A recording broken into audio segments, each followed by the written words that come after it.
to episode 152 of Coffee and Co-Read, your source for all things literary, with Kristen and Catherine, where we believe there's nothing better than a hot coffee and an awesome book. Join us for our virtual book club, where we take one book a month and dive into all of the drama, adventure, and romance we can find. Hey, Kristen. Hi, Catherine. So, as many of you know, Onyx Storm was released this week, and highly anticipated book, super excited. We don't really want to get into it. Obviously, it's not Onyx Storm month. Hopefully, we'll do that at some point in the near future. Yes. Maybe. Yes. But we figured we'll talk about, like, other releases this year that we're excited for. Mm-hmm. So, other than Onyx Storm, are there any other books that you are anticipating? I'm so glad you asked, because yes, there is.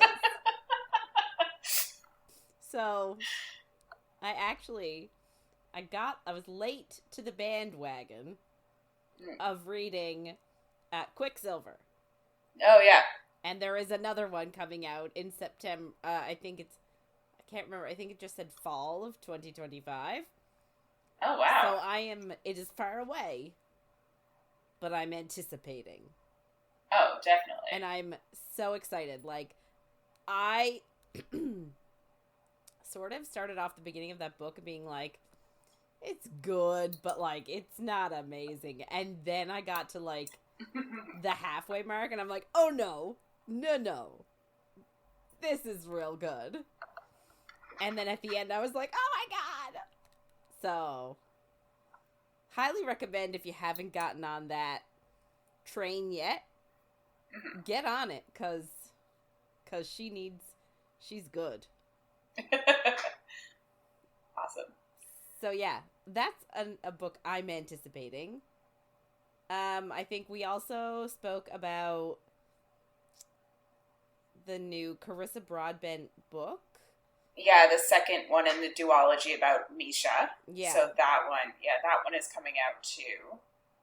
I think also in the fall, maybe August though.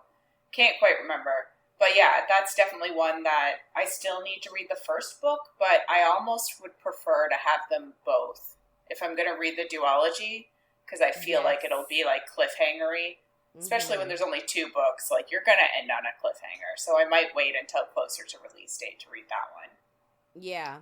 And I guess, like, that's sort of I want to say the double-edged sword of getting these awesome duologies and trilogies and all that sort of stuff is, like, they're so good, and then you have to wait so long. Yes. And it's really unfortunate. True. Yeah. I'm reading Phantasma now. I'm not quite done yet, but I am enjoying it. But the second book in that one is coming out in April. So I'm excited for that one too, as long as the book doesn't, like, have a terrible dive in the in the very last bit that I still have to read. So that is one I'm hoping, I'm anticipating. Yeah. And February, Allie Hazelwood has another book coming out. It's a romance book though. It's not fantasy at all, but I read all of her books, so I'm excited to read that one. Yeah, I'm an Allie Hazelwood fan. I don't think I haven't read all of them like you have, but I am a fan. I hear a lot of bad things about Bride, but I actually really liked it. Yeah, I did too. I made you read it. You did, but I'm okay with it. I enjoyed it. Yeah. Yeah, I liked it a lot. Her books are just fun, I find. And they help, like, suck me into reading them, and I'm really excited to read them. Mm-hmm. Obviously, Go Luck Yourself is coming out, the sequel to the book we read in December, so I'm assuming it's coming out around Patty's Day. That would make sense. Yeah. Yeah. But, I haven't actually looked it up. The next book in, I'll say, I feel like we're just listing books, but still. The next book in the Powerless trilogy Yeah, the last one. Yes, is coming out too in April. Yeah, my niece is really excited about that one. So yes, I guess it'll be done. Yeah, so the second one, Reckless, apparently ended on a real big cliffhanger. So I feel like a lot of people are waiting for that installment. Neither of us have read any of them so far. But again, they are on our TBR. Yeah. It's just unfortunate that we never get to our TBRs. Yeah. You know, one book so I read over Christmas, Blood of Hercules. I absolutely loved it. I don't know what it says about me, but one of my friends read it and said that the main character's inner monologue reminded her of me. Which, it's less cute when you read it, because she's hella depressed and anxious. Oh. But it was still, I was like, yeah, that's fair, I can see it. But the next book in that series, I think, is coming out in the fall, maybe October? Not 100% sure, but I'm super excited for that one. I, devoured that book and loved it. Awesome. And what'd you say, the Blood of Hercules? Yeah. Do you remember who the author is? Jasmine Mass? M-A-S. How would you pronounce that? Mass. Mass, but... I get? Moss? Not even I guess. I get. Can't even speak. Yeah. Anyway, apparently 2025 is going to be wild for new releases. Yeah. So I hope all the books that come out are everything we hope they are. Mm-hmm. Because, Yeah. And, I feel like I've said it before, but, imagine a book coming out that's, gonna be the new Avatar, or, the new... Fourth Wing. Those books are being written, and we just haven't discovered them yet. So, that book could be coming out in 2025, and we don't even know about it yet. Yeah. So, that's a lot of the books in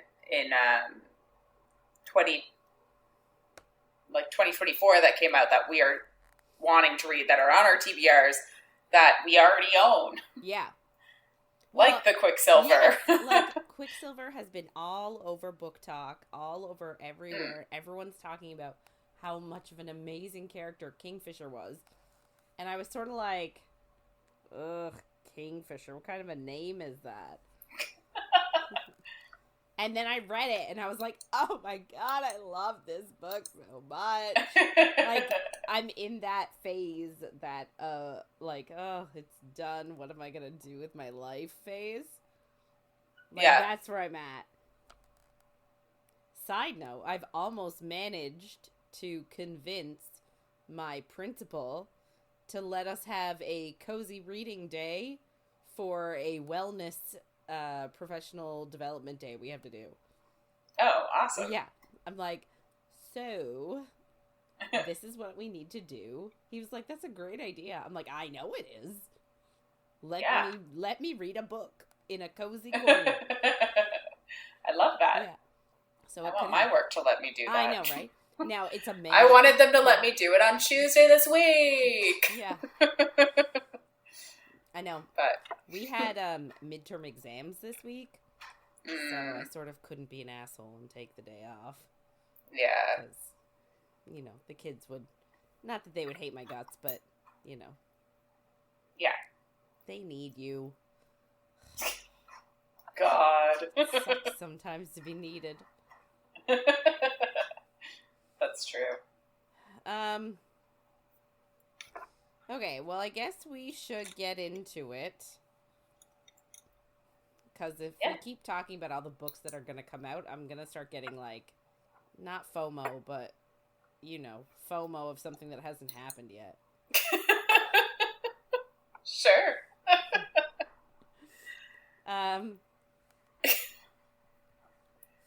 So, just a heads up, this is not a spoiler-free zone, and things will get saucy.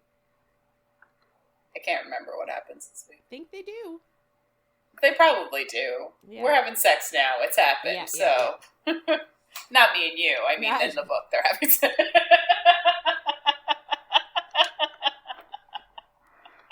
Sorry. Oh, God. Okay, so it is week 3 with Kingdom of the Fear by Kerri Maniscalco. And we are reading chapters 15 to 23 this week. So last week, I feel like not a lot happened last week. Like, last week, essentially we find out that Emilia is the goddess of vengeance, or goddess of fury, and her sister is the goddess of death, but they have been, they were trapped in mortal bodies, and Vitorria managed to free herself. Emilia has not. She learns a little bit more about her upbringing. Her Nona essentially did it to, like, keep her... Lied to them. Yeah, lied to her this whole time and, like, sort of kept her locked away on purpose and kept her away from Wrath, her true love, on purpose.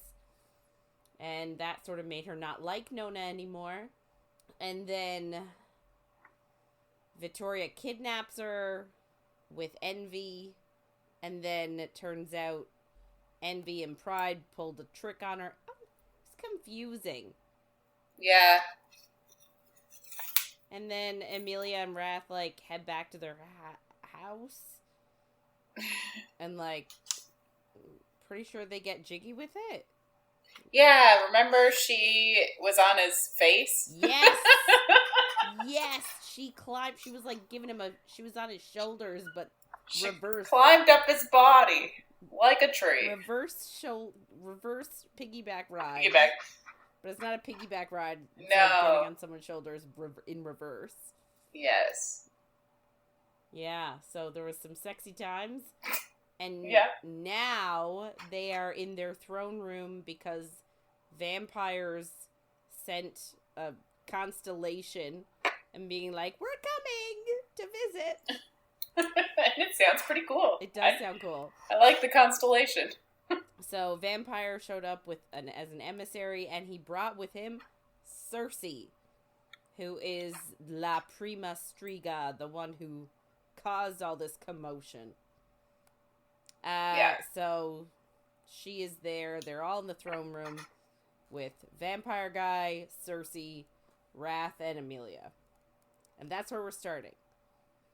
So Emilia, like, immediately gets her back up and gives Cersei attitude when she sees her. Because she's mad, because Cersei is the one who cursed Wrath by saying, like, whatever you love the most will be ripped away from you. And at one point, that was her. So she was ripped away from him and forced into this mortal body. Yeah. And which is just, like, the timing is, like, interesting. Well, I guess she probably had the witch's help, right? Because she's their mother. Like La Prima Striga. But I assumed the curse was just magic. Mm-hmm. So, like, it was just, like, he said he loved her, and then it ripped her away. Fate kind of intertwined to take her away at the same time. I didn't think that they were working together, the witches and La Prima. See, but I thought they were, because the curse automatically ripped her away and brought her to, like, the temple. Right? Yeah, but I just thought that would... cast out on, like, a stone altar, and I assumed the witches then were like, oh, let's steal her heart. So I thought the witches were like, oh yeah, let's do that. Like, they to have known to be ready for her. Yeah, I just didn't think that, like, La Prima had any part in it. No, I see what you mean. I just thought it was like the magic made it happen in such a way. Yeah. But I guess I also don't really understand why they wanted them to die. Emilia and Vitorria, Fury and Death. Like, I don't really get why they were like, let's make them mortals. I guess because of one of the prophecies. I feel like it was because, like, the curse made it so that she was pulled away from Wrath anyway.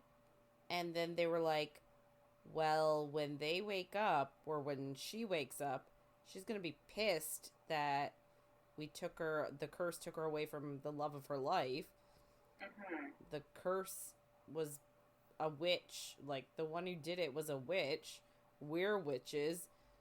I guess they were worried she was going to, like, seek retribution on all of them for just being who they are. Yeah. It's a bit confusing. Mm-hmm. A little bit. But it's one of those things that I feel like you can overlook. Oh, yeah. Anyway. I think so, yeah. So she vows, like, in her own head that she is gonna make Cersei pay one day. And Cersei just, like, speaks up to Wrath and says something really interesting. She says it's been 6 years and 6 months, and they've certainly flown by, and that time flows differently here, but she seems to have forgotten how many days have gone by. So, it's just, they're talking about something that we don't really know about. Yeah. And Wrath just sort of, like, looks at Emilia, and that makes Cersei laugh. And it just sort of shows that she has a secret with Wrath that Emilia doesn't know about. Mm-hmm. And honestly, this makes Emilia so pissed. And she demands... Me too. Oh, yeah, like... Can you imagine, like, some woman that, like, treated your husband awful come in and, like, try and show you up? It's not happening. No. So she just demands that Cersei and Blade bow down to the king. And, like, Cersei does, but in a mocking way. And Blade originally, so Blade is the vampire emissary, he originally doesn't. And Emilia just, like, threatens to burn him alive if he doesn't. And then she's, like, this is her letting her fury out, and she, like, lets some of her rose goldy magic out. And obviously he gets a little scared, because then he bows.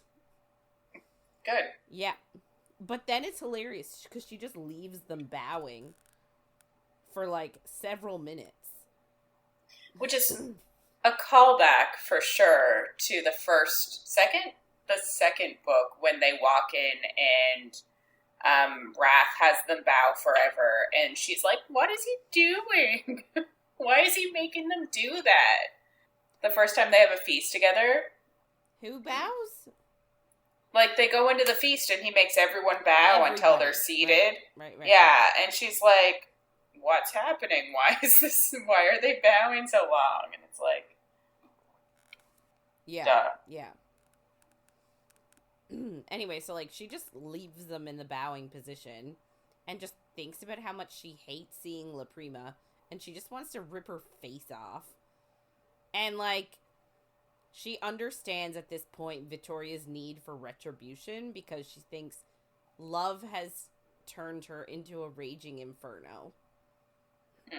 Because she is responsible for keeping her and Wrath apart. So her magic is obviously all over the place, and she can feel this huge power, like, churning and waiting to get free. And she sees that La Prima senses that, like, her power exists, and it's a really powerful thing, because she is a goddess. And she almost sees a little bit of apprehension on her face, because she knows that, like, as soon as Emilia is free, like, as long as when her power is free, she's coming to get her. Yeah. And she's actually so caught up in her vengeful thoughts, she almost lights Cersei on fire, which is... would have been funny. Yes.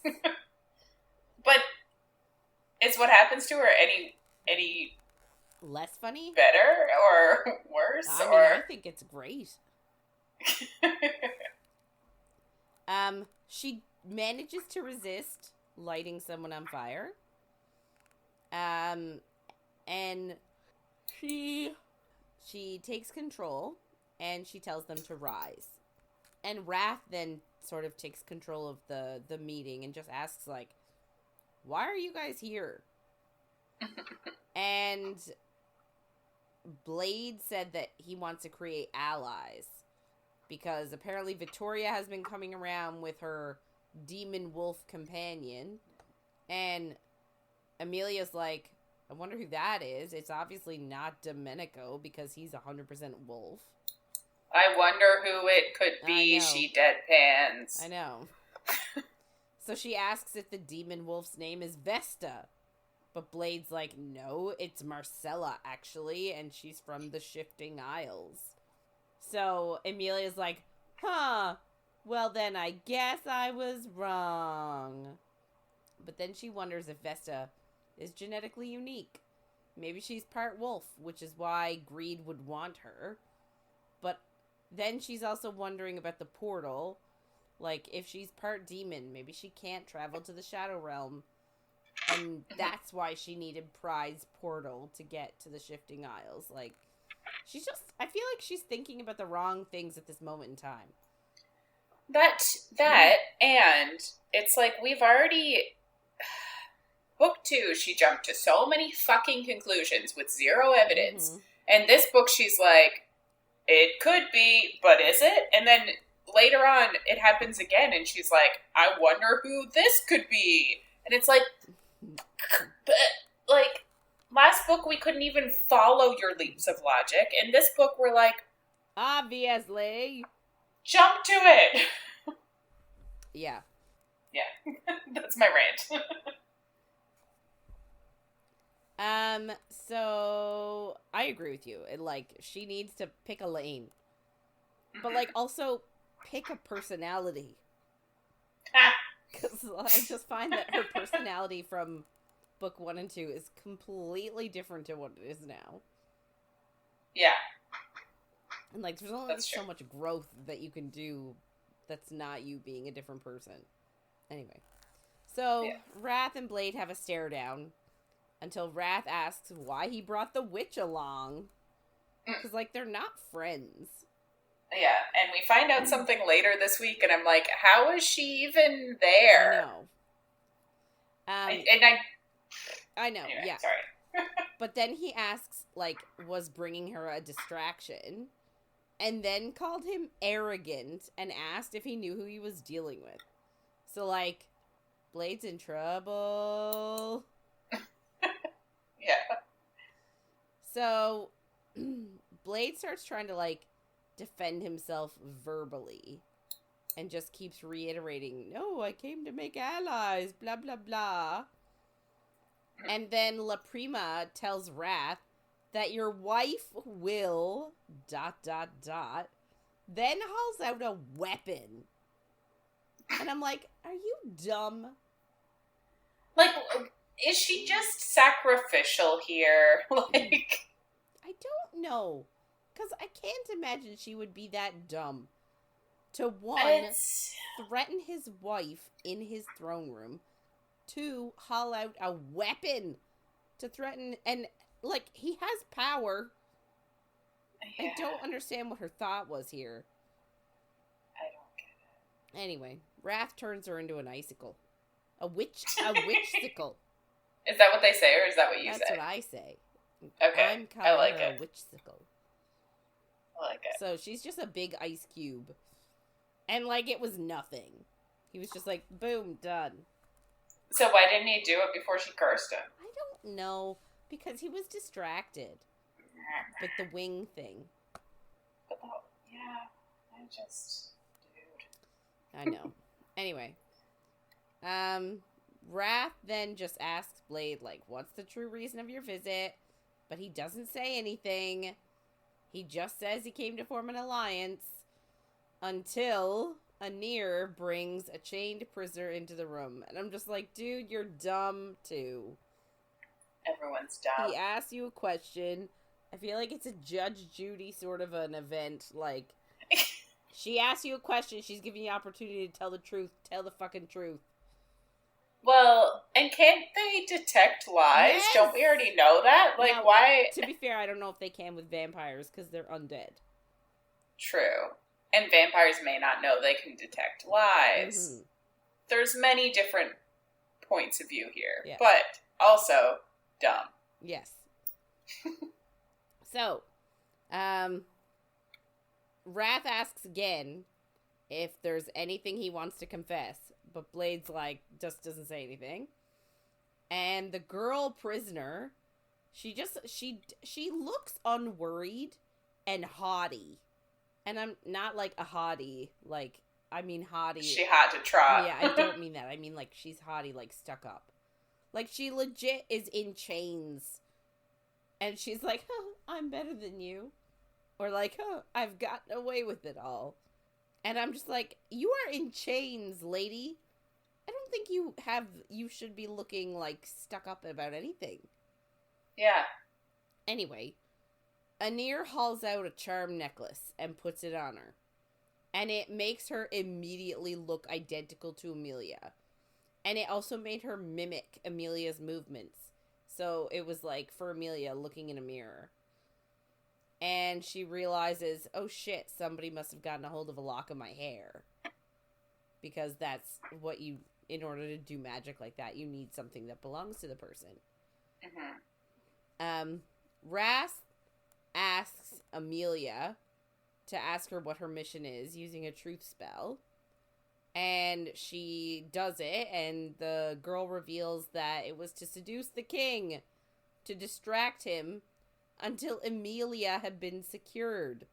So they were planning a kidnapping, which I was like, what the fuck is going on? I know. Why? Why are there vampires here, and why are they trying to kidnap? But, like, it's funny, because after this, I don't think they come back. Good. So, like... Which you think they must come back in the other series, because clearly, like, after this situation, there has to be some beef. Yeah. You would think. Anyway, so, obviously her just saying that, insinuating that Emilia was going to be kidnapped, was enough information for Wrath. He went behind her and twisted and broke her neck, killing her. But that wasn't enough. So he then tore her head from her body. Well, yeah, I guess. Do you need to do that to kill a vampire? I don't know. Actually. Fair. But then he just tosses Blade the head and says, here, bring this back to your prince. Dear Lord. Yeah. And then he says, if you ever try to take my wife again, I'll make sure to eradicate every single vampire from the realm. Which is quite the claim. Threat? Claim? Yeah. It's quite the promise. Promise. But, like, so Blade here is, like, angry. And I'm just like, you brought this on yourself, fellow. What did you expect? It's like, oh, you tried to kidnap my wife? It's fine. Yeah. Anyway, so, like, he's trying to hold his anger in. And he tells Wrath, he was like, what did you do? That was the prince's betrothed. Why did he send her? It's just so stupid. Yeah. Why would you yeah, do that? Why would you send that girl to, like, your betrothed to seduce the king? Yeah. Anyway, Wrath just tells Blade that cheap parlor tricks wouldn't work, and he would not be tricked by subpar magic. And he's just like, if I don't kill you, my wife is going to, so you should probably leave. Fair. Yeah. So, afterwards, Emilia couldn't sleep, so she goes to the kitchen with Wrath and starts creating. So I'm pretty sure this is the first time she's been cooking in, like, 2 books, even though she loves it. Yeah. So, she starts cooking, and Wrath obviously follows her there, and she briefly thinks about how Wrath hasn't pushed her to complete their marriage ceremony. And, like, this is another thing that sort of bugs me. So, like, in the first book or the second book, it was like, or the second book for sure, it was like, all we need to do to complete our marriage bond is have sex. But now it's like, oh no, there's something else we still have to do. Yeah. So. But I think, like, they're married. She just isn't a part of his house. But, like, they have to complete their marriage ceremony. Yeah, but, like, they have that tattoo from before, so I'm like, what are they doing the same ceremony they already did? Because it seems like, I don't know. I think the issue is that they want to make it like that they have a wedding sort of a scenario, because this is a book for people who, for the most part, want weddings. Yeah. So I don't know. And it does come up in my part that there's, like, a reason for the delay. Yes, there is. But still. Yeah. But, like, so she's just concerned because she's like, why doesn't he want to complete the marriage ceremony with me? And also, like, it, you know, the curse means that the thing he loves most will be taken from him. Like, does he not love her? What's going on? So she's spiraling. Yeah. However, she doesn't say anything to him about it. She just asks what he thinks the Prince of Vampires wanted with her. And he just, like, thinks it's her power and just says, like, vampires can put anybody in their thrall by giving them a drop of blood. So, like, she would do anything for him. So I guess he's just saying that, like, you know, she's pretty powerful, but yet she's still in a human body, so easy to control. And, yeah. So, like, she's a good power play. Yeah. But Emilia's like, well, probably be better to ally with Vitorria because she's not spell locked, like she's full-fledged. And, like, you know, if they take Vitorria, it's not angering you. But Wrath's like, actually, Vitoria's the goddess of death. These guys are undead. If she gets sick of him one day, she could just have them all drop dead and it'd be fine. So, like, they don't want to risk that by having her close. Yeah. And then says, like, also, because you're spell locked, you're going to be easier to control. So, he then says some romantic stuff. And he just, and he does. He says that they didn't count on the fact that she cannot be replicated. And he would know her anywhere. And his soul calls to her. Which was real cute. Yeah. Because she was even like, I can't tell the difference between myself and her. And she was like, I have a twin, but this is different. Yeah, because they were mimicking each other's movements. So, like, I just wrote a note there, like, why was he a dick when they first met? And it does sort of explain it later on, but I want to know now. Yeah, that's fair. Anyway, so she then asks him about the curse, about why she's still here and not being pulled away from him, but he doesn't really want to talk about it. She's just like, yeah, okay, I'll drop it immediately. She's very understanding. And then they start talking about this whole Vesta death thing. And she's like, I think that this Marcella person is Vesta. And maybe she's got a new identity. What? They're also then assuming that Greed sent himself the skull. And I'm like, how did you get there? Well, yeah, wouldn't we assume that, like, I don't know, I guess maybe we wouldn't assume that Vesta sent a skull to implicate someone who was helping her. But you'd think that she'd be the one distracting, not Greed. There's something going on with Greed, though. I haven't finished the book, so. Yeah. So they need, they think that they're gonna need, like, physical evidence that Vesta is alive to stop Greed from going after Vitorria. Why?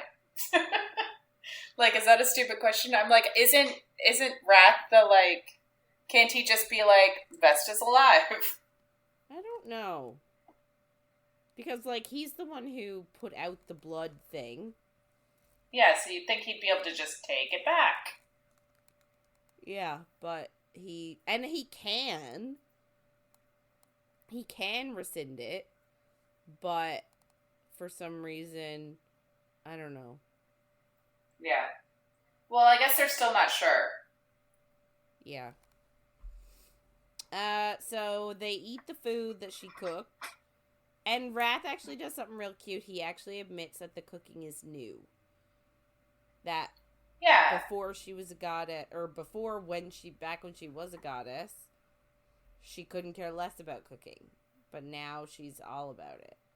And like he almost has like a cute moment of like, it wasn't so bad you being a human because you got this from it and you enjoy it. Like I think he did say, like, say what you will about your family, but like they did obviously care about you. If half of them even exist. Yeah. So the actual food I kind of really wanted to 100%, yeah. Same. It was like mushed. I say mushed, which doesn't sound appetizing, but it is. It was smushed up cannellini beans with like garlic and parsley and lemon juice, and then you spread it on toast. Yeah. Sounded delicious. Very tasty. Anyway, so they eat their snack, and then they start to make out. And then he just says, I'm going to devour you right here on the table. And I'm like, accurate. Where else do you eat dinner? However, before he can really get into it, somebody knocks on the door. Of course. Yep, because they Can we ever have a fucking moment? I hate it. So they try to ignore it and just keep having a moment, but they knock again, and Wrath just says he's gonna make them go away. But when he opens the door, it's actually his brother Lust, and he just barges on in like he doesn't care what he's interrupted. How did he get there? How did he get to the kitchens? So, I don't know. Like, I feel like they just all intrinsically know where they are. Oh, they can feel, where each other is, maybe. That could make some sense. So, Lust reminds Wrath that they were invited to the pits, which is like a fighting ring where subjects can unleash their sin of choice onto each other. Which is valid, right? Like, they are an angry...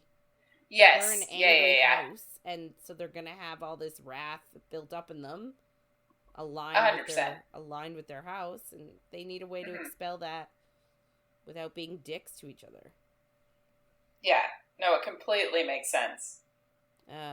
Anyway, apparently it's this, like, legendary exclusive fighting pit, and, like, obviously there's betting and all kinds of stuff.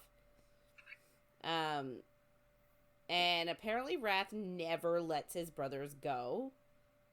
But he invited them today. Why? And he forgot about it. Don't know. Too busy trying to devour Emilia. Yeah.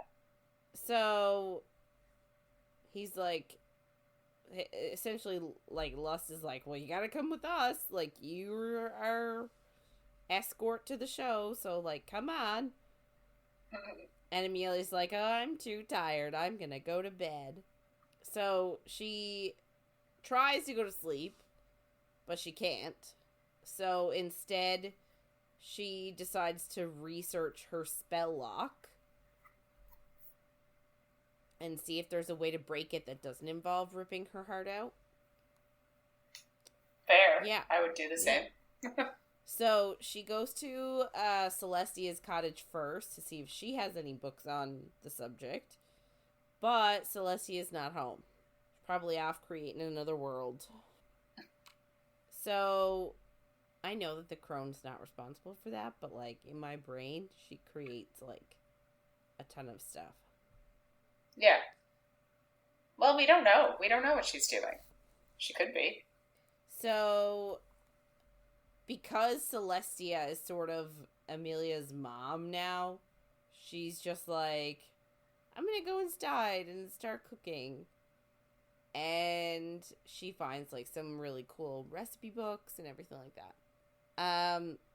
So she reads through all the different books, can't find anything on spell locks, but she does find a recipe for something called the Bleeding Heart. And there's a picture on the page, and it was a pale purple liquid, and she's like, just like I saw Wrath have earlier. So we sort of learn that, and I say learn, we look at the liquid, and that's how we know that this is obviously the purple stuff that Wrath keeps chugging down. Mm-hmm. So he's suppressing himself and his emotions, so that it'll affect him and not her. Yeah, and she had a drink of it in book 2. Mm-hmm. And I almost want to go back and read that part again, because it's like, she was very wishy-washy with her emotions in that book. And I'm like, is it because she had some of this drink? Oh, yeah, that's a good idea. Yeah. So I'm like, is that part of the back and forth she was having? So Emilia realizes that this pale purple liquid is the one that Wrath is always drinking around her. And this is our answer as to why the curse has not ripped her away again. Because he is actually spelling himself, poisoning himself, whatever you want to call it, to, like, prevent strong emotions from taking root. I like the idea of it being poisoning himself. I mean, he's drinking it, so in my head it's poisony. Yeah, I love it. I like that. Yeah. So she's just furious that this is the situation that they've had to put themselves in, I guess. She's so angry. Like, I'm actually very surprised at her growth, because she's not angry at him at all. Yes, yeah. So I was very much like, oh, here we go. This is going to create an issue for them. But 100%. It doesn't at all. In fact, I don't even think she really brings it up.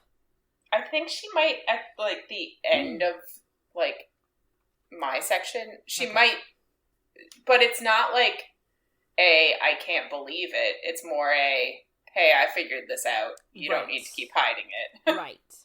Well, so that's the thing. So, like, this is what I really appreciated, is that she's like, she's angry that he has to do it. Yes. But she's not angry at him. Yeah, which is amazing. So, Fauna then miraculously just finds her. And I'm just like, I guess everybody knows to look for her at her mother's house. Which nobody really knew. Well, maybe they did know. I don't know that it was her mother. But this is the thing. Does everybody else remember who she is and know who she is, and they're just all lying to her? Right? That's what I was wondering, because it seems wild. Like, how have they all... Because I understand the curse prevents some of them from talking about it, but does it prevent everybody from talking about it? Because if so, that's a wicked old curse. Like, that's strong. True. Huh, that's a good point. Maybe that is the reason. Like, maybe they couldn't talk about it. But also, on top of that, if everybody knew who she was, and that guy still made dirty comments at her for Wrath to chop her hand off in the last book. I know. Like, how dumb are you? Like, I know. If you know who she... Like, not knowing who she is almost a better excuse. Well, so, did we not talk about this last time? We might have. We definitely did. I mean, like... I keep bringing it up last week.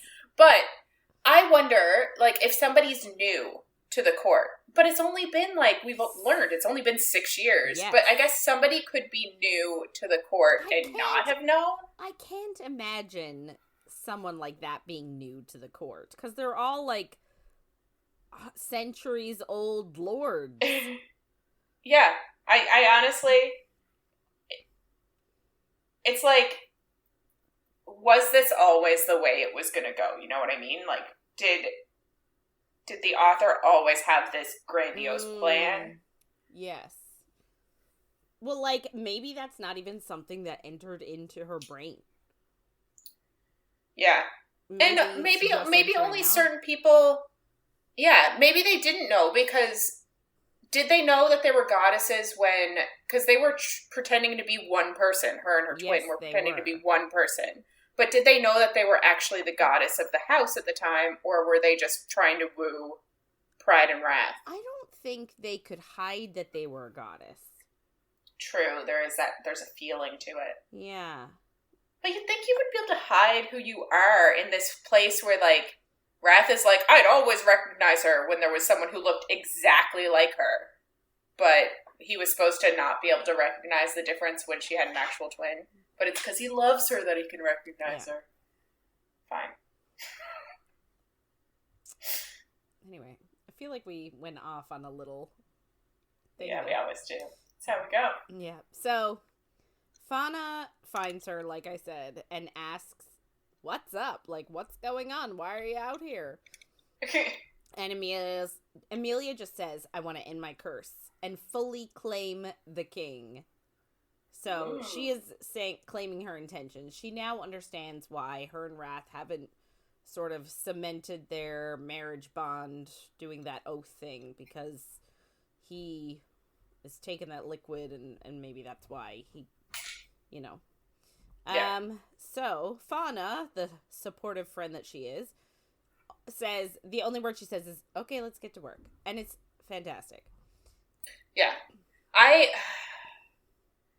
have some fears around her as a character now because of what happens. And I'm like, but I've already read past it, so I know it's fine. But yeah. I was like, whoa.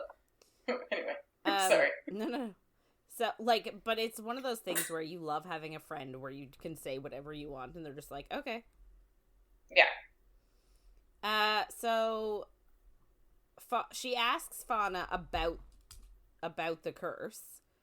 The info that they have is that, the witch, or the La Prima Striga, aka Circe, made a blood offering to the goddess and cast the curse. But Emilia doesn't understand why she would offer blood to a goddess. And which goddess? Like, is it her? Is it her sister? Is it their mother? Because, like, she sort of is like, I've never heard of a blood offering, like, as a goddess herself. Now, she's not full-blooded right now, but, like, she's trying to think, and she can't remember a blood offering ever doing anything. So she does an experiment to invoke a goddess with blood. So she asks Fauna to invoke herself. Like, invoke me. Yeah. So Fauna drops a bit of blood and calls forth the goddess of fury. It does nothing. And then she's like, well, maybe it's because I'm in a mortal body. So let's try it with Vitorria, who's fully restored. Does nothing. Which is like... If it had worked, it would have been a wild thing to just, like... Because we're still super unsure. Her sister seems very villainous. Yes, her sister is in her villain era. Yeah. Villainous. So, again, nothing happens. And, like, Emilia even tries it with her own blood. Because she's like, maybe it needs magic. Like, maybe it needs to be a witch. Yeah. Nothing happens. So she's like... I don't understand how she cast this big ol' scary curse. If she did, and that's how she did it, with blood, with, like, what is it called? A blood offering, and that's what made it so strong and able to work on a prince of hell. Yeah. She's like, I don't understand this at all. because that's the Yeah. info they have. I also don't really understand how many goddesses are there? Are there more than just the two of them? I don't think there are in the 7 circles. Yeah, I think Emilia talks about it a bit in the second book of, like, depending on the goddess that your line of magic comes from, you could pray to different goddesses. I think that does come up in the second book, but I don't remember how many goddesses she said there were. No. And I'm just wondering, like, where are they? Yeah. I don't know. Like, there must be, like, if there are princes of hell and they're fallen angels, then theoretically there's quote-unquote heaven. Yeah. So there must be something above. As above, so below. As above, so below, yeah. Interesting. Interesting. Yes. So she just thinks, like, she's like, I need to talk to my sister about casting spells in blood. So she's like, well, I need Domenico. Yeah. And it's just, she's very, like, split-second decision. She's like, well, I need to ask her about this. I'm gonna summon Domenico right now. Yeah. So she does. Just immediately. I know. I was like, what the fuck are you doing? Yeah. She's still a villain, and also, he's more of a villain. Yes. Anyway, and she's just like, I need to see Vitorria. And she was like, I need you to take me to see her. And she thinks, like, so he's, like, sort of bargaining, and he's like, fine, but, like, that demon girl's gotta stay here, aka Fauna. And she's like, that's fine, because she thinks, she's like, she'll just stay here and watch over my body, thinking that Domenico is gonna pull her into the Shadow Realm to talk to Vitorria. Which I assumed as well, because I, too, am dumb. But then, he's like, oh no, and he pulls her into him using his claws and, like, essentially, like, stabs her with his claws and creates a portal and hauls her through it. And Fauna is just looking on in horror, maybe? I don't know. I don't think it really says that she's, like, shocked or anything. It's just like okay, bye! Yeah. It's still, not great, yeah. Right? Like... Yeah, she is just, okay, see ya. Like, not concerned, it seems. Yeah. So he actually brought her inside of the monastery of her old village, because that's where Vitorria actually is. And she just has this strong urge to go home, because she does believe that her Nona would hex her to forget everything that has happened, and she could just go back to her old life. And wild. Yeah, and, like, I sort of get it, you know, she's having a lot of struggles, and, like, she wants that comfort, right? And especially knowing it was all a lie, like, she knows that her family that she thought loved her did not. Yeah. So I can imagine wanting to forget all that. Yeah, that makes sense. But she's just unwilling to give up Wrath. Which is good, because at first when she said it in the book, I was like, I beg your pardon? Like, what about Wrath? Yes, right? She asks Domenico about using the gates, since the witches, like, spelled them closed.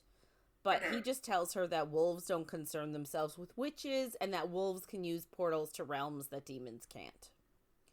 So, it looks like wolves have more, different magic, I guess. So she tells him then, she's like, I heard a rumor that Vitorria and a demon vampire, or a demon werewolf hybrid, met with the vampire court. But Domenico goes on the defense and says that no werewolf would ever bet a demon if he wanted to retain respectable standing in the pack. And but what if he didn't care? Yeah. And I just thought it was interesting that he used the word he wanted to retain a respectable standing in the pack. Yeah.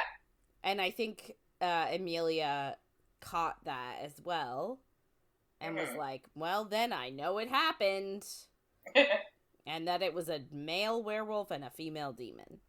So essentially he just, like, solidified that it happened. So they walk through town, and Emilia feels this, like, wave of nostalgia. And she's just, like, she's very certain. She's like, I know that we were happy. Like, I know that me and Vitorria were happy, and their family was surrounded us with love. Mm-hmm. And I'm like, did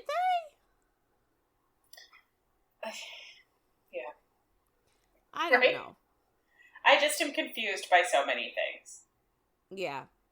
And, like, Domenico actually has a humane moment here. And just, I guess, she's looking maybe sad or forlorn or depressed or whatever. And he tells her that it will get easier to focus on the present instead of the past. And that he, for one, prefers knowing the truth. So, like, he's sort of saying, even though it's been sad, and, like, even though you're feeling sad, it's always better to know the truth than to live in a lie. Yeah. Which is nice, because, like, I did not expect that from him. No. But then she, right again, just, like, without thinking, she's trying to be human, like, humane back, and asks him about his dad, and says, your dad would be proud of you, or something like that. And he just goes, my dad is dead. And she's like, oh no, how did he die? And he's like, it's pack business. So, I'm like, does this come back?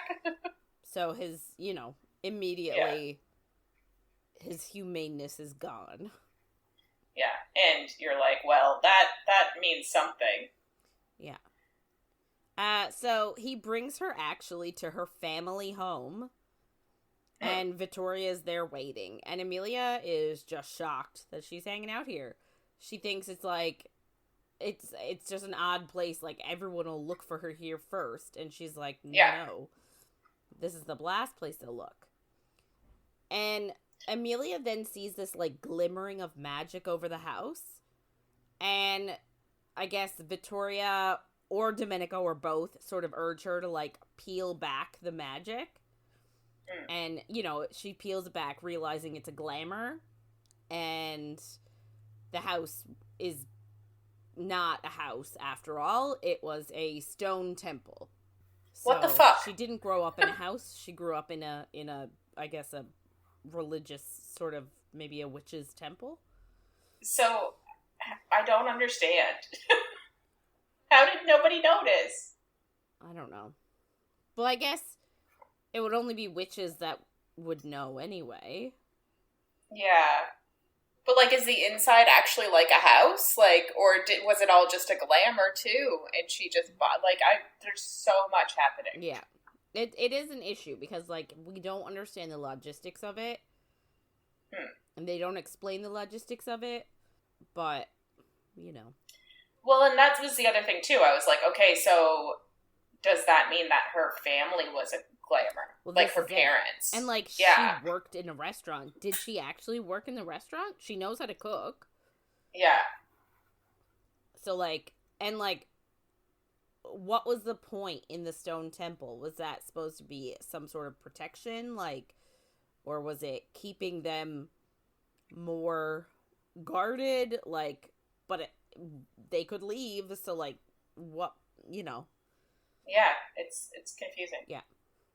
So, anyway, realizing this does not make her sad, it just makes her furious. And she's the goddess of fury, so, like, valid. So, she then asks Vitorria what else has been a fucking lie. And Vitorria drops her the bomb. By the way, we aren't in Sicily. They're in the Shifting Isles. Which kind of makes sense.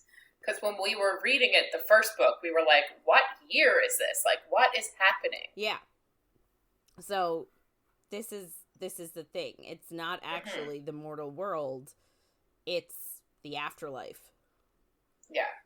But, like, it sort of also opens up a million more questions that I'm going to get into in 2 seconds. Yeah. So, obviously, this is a devastating blow for Emilia. Like, everything about her life has been a lie. She genuinely thought she grew up in Italy, but she didn't. And I mean, if I was told I grew up in Italy and I didn't, I would be upset too. Who are we kidding? Oh, of course. She also then figures out this is where the mortal souls are sent. This is the prison of damnation. And Vitorria then tells her that the island shifts time and place to become the reality you choose, and that most mortals have no idea they're in hell. So, like, does that mean that all the humans that were around them are dead? Huh. Interesting. And then on top of that, are the witches dead, or are they alive? And are the werewolves dead, or are they alive? Because if they're all alive, why are they in hell as living people? Do you see what I mean? Do you understand now? These are my questions that I don't understand. What is happening? Who's alive and who's dead? I don't know. That's all I have. I'm so confused. Yeah, see? Thank you. So, essentially, Vitorria then tells Emilia that the Star Witches, aka Nona and crew, would never have taken the chance of them being in the mortal world. I guess they didn't want to unleash them against living people. Yeah. And she also says that the Isle is really complex because it has a ton of dimensions layered on top of each other. Obviously, because there's billions and billions of dead souls. So that's why Wrath couldn't find them. Because coming to the Shifting Isles is one thing, but which layer of the Shifting Isles? Which dimension of it? Like, there's too many to get through. Yeah. So he had no idea where to look. I guess it's infinite, is it? Is that what we're kind of getting at? I think so. Interesting. Yeah. So, Wrath couldn't look for her. However, Vitorria summoned Greed and then left a summoning spell for specific to Wrath to alert the demon princes of their presence at that specific layer. Yeah. And then Emilia asks, like, why did you leave the one to summon Wrath to me? And her sister said, it's because one of them deserves their happy ending. Which is very unlike what her sister has been doing thus far. It's like her sister has flipped from one person to another person. But I feel like she's always had an audience when she's been talking to Emilia, and she's, like, trying to project that she's the villain. And now that she's finally alone with her, we're kind of getting, oh, maybe she's not that awful. But I also feel like maybe her entire goal has been to get Emilia here to the Shifting Isles. Right? That's been her whole goal. It's what she's wanted this entire time. Because she wants Emilia to know the truth. Yeah. So, like, now she's got her here. She's fulfilled her goal. She knows the truth, so maybe she has nothing left to fight about. Yeah, that's a good point. But yeah, this is really like a 180 of, like, how she was acting before and how she's acting now. Yeah. So, I guess Emilia talks a little bit about Vesta, because I gotta bring it back to the main storyline that Vesta is dead. Yes. But Vitorria admits that, no, she did not kill her, but, like, she's not going to talk about it. Why? To keep suspense in the book? Yes. Like, obviously. Yeah. I think she says that, like, I think her main goal, she says, is that, like, it's not up to her or something like that. Like, it's not her story to tell or something. Oh, yeah. You know, that good old chestnut. Yeah, but it's also like, are you a murderer, yes or no? Like, you don't have to you don't have to tell her story. You can just tell us if you're a murderer or not. Yeah. So, like, Emilia just says, you didn't kill her, you need to tell Wrath, because Wrath can sense when she's lying or telling the truth. Like Santa? Yeah. Just like Santa. And Vitorria just, like, sort of ignores the comment and just moves on. And then Emilia just says, like, okay, well, let's go to a whole new conversation. Why do you keep warning me away from Wrath if you want me to have my happy ending? Because that is very contradictory. Yeah. And then Vitorria says that I want us to, like, co-rule our house again. And I'm worried that if you choose Wrath, we can't do that together. And Well, it's valid because, like, I guess the whole thing was he was asking her to become part of his house as part of the, like, marriage ceremony or whatever. And, like, can you be a part of two houses? Because that seems contradictory. Yeah, I feel like maybe it's never been done before because it's all the Demon Prince brothers and they can't marry each other because that'd be weird. Yeah, it would. So maybe it's not something that's been done before, but, like, I feel like if he's the king and he says it can happen, then why shouldn't it happen? Yeah. But I also just... Sorry. I was just going to say, I feel like she doesn't need to be a part of his house, really. No. She has her own house. She can also still marry him and be the queen of all, but have her own house and he has his own house. Yeah. Like, why can't... Well, because he's the king of all, yet the Prince of Wrath. So why can't she be the queen of all and the goddess of fury? Exactly. We solved it. Sure. The only thing we talked through that made sense. But, like, I still don't understand. She's like, oh, I want you to have a happy ending, but stay away from him because I want us to rule together.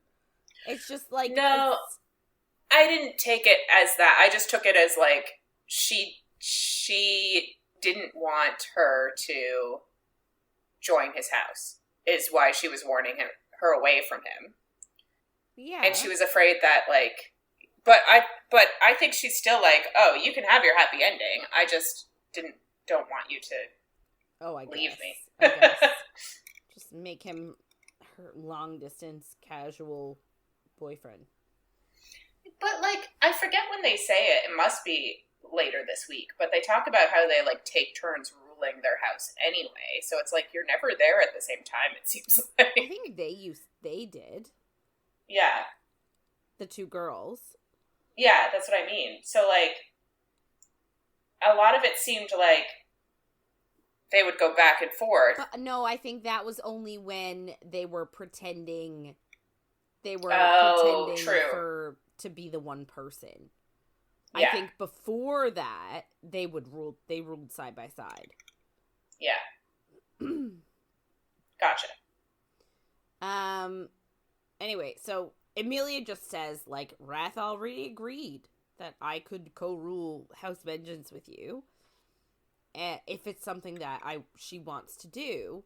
And she just tells Vitorria, you gotta stop sowing discord between everyone. Like, stop trying to be a mischief maker between the princes, because, like, she's like, I don't want that chaos anymore. She doesn't want to play those games. And she also tells Vitorria that if she knows about Vesta, she needs to tell Wrath, because she says, I can't lose you, not after losing everything else. So they're having a very nice sister moment here. Yeah. It's much better than I expected when she got, like, grabbed by Domenico. Yeah. And she then sort of asks, like, who's the villain in this story? Because, like, there's so many different players and so many moving parts, and she's just so confused as to who's the bad guy. Who are they fighting? I, too, am confused. Yes, there's a lot. I'm like, now is it greed? Like, is that what we're going to end up at? Yeah. Like, what is happening? Yeah. And Vitorria just says, like, she doesn't really have an answer. She said, really, it could be any of us, depending on whose side you're on. Yeah, that's fair. But she then says that it's mostly the demons and the witches, because they're continuously at each other, and they dragged the goddesses into their mess. Which is sort of, it's not a lie. Like, they were ruling their House Vengeance, like, far away, not getting into anyone's business, like, not interacting with them at all. And then Cersei comes along and is like, my daughter is being hurt. I want you guys to intervene. Yeah. They intervene, and they immediately get punished by the witches. So, yeah. You know. And it seems like, because Emilia also has this idea that she thinks that Vitorria might have fallen in love with Pride. Because, obviously, Emilia's like, I wouldn't change what happened anyway because I met Wrath, and I love him. Mm-hmm. But none of it was good for Vitorria, and possibly it was heartbreaking for her. Like, I still, obviously, I haven't finished the book yet. I don't know if she did love Pride, but I kind of, like, feel like her sister would know her better than I do. So maybe there is something to it. But even if she didn't love Pride, like, all their power was taken away, everything bad happened then. And, like, obviously, Emilia can look at it in a different lens and be like, but I found the love of my life. Whereas Vitorria's like, I got nothing out of this. It was shit. Yeah. I got shoved into a human body. I got tortured. Yeah. I lost my sister, like, really, for a bit. Yeah. Yeah. Everything was bad. Yeah. I wonder what they're, like... This is the one thing that that I'm thinking about. So, like, their in-house vengeance... Do they have, like, when I think of it, because they're on the other side of these, like, foggy mountains, right? Yeah. So, like, do they have, I know they have, like, a castle. Are people living in it? Or is it empty? Do they have subjects? Like, that's what I also don't understand. Because they have been okay with no one ruling for a while. Like, somebody must have taken over in the interim. Is it going to be hard for them to take their place back? Like... I don't know. But also, do they rule over the entirety of the Shifting Isles, which has infinite... Because I thought that they were also, like, their world was the Shifting Isles. No. No? No. But her temple is in the Shifting Isles. I think because she's the goddess of death. Oh.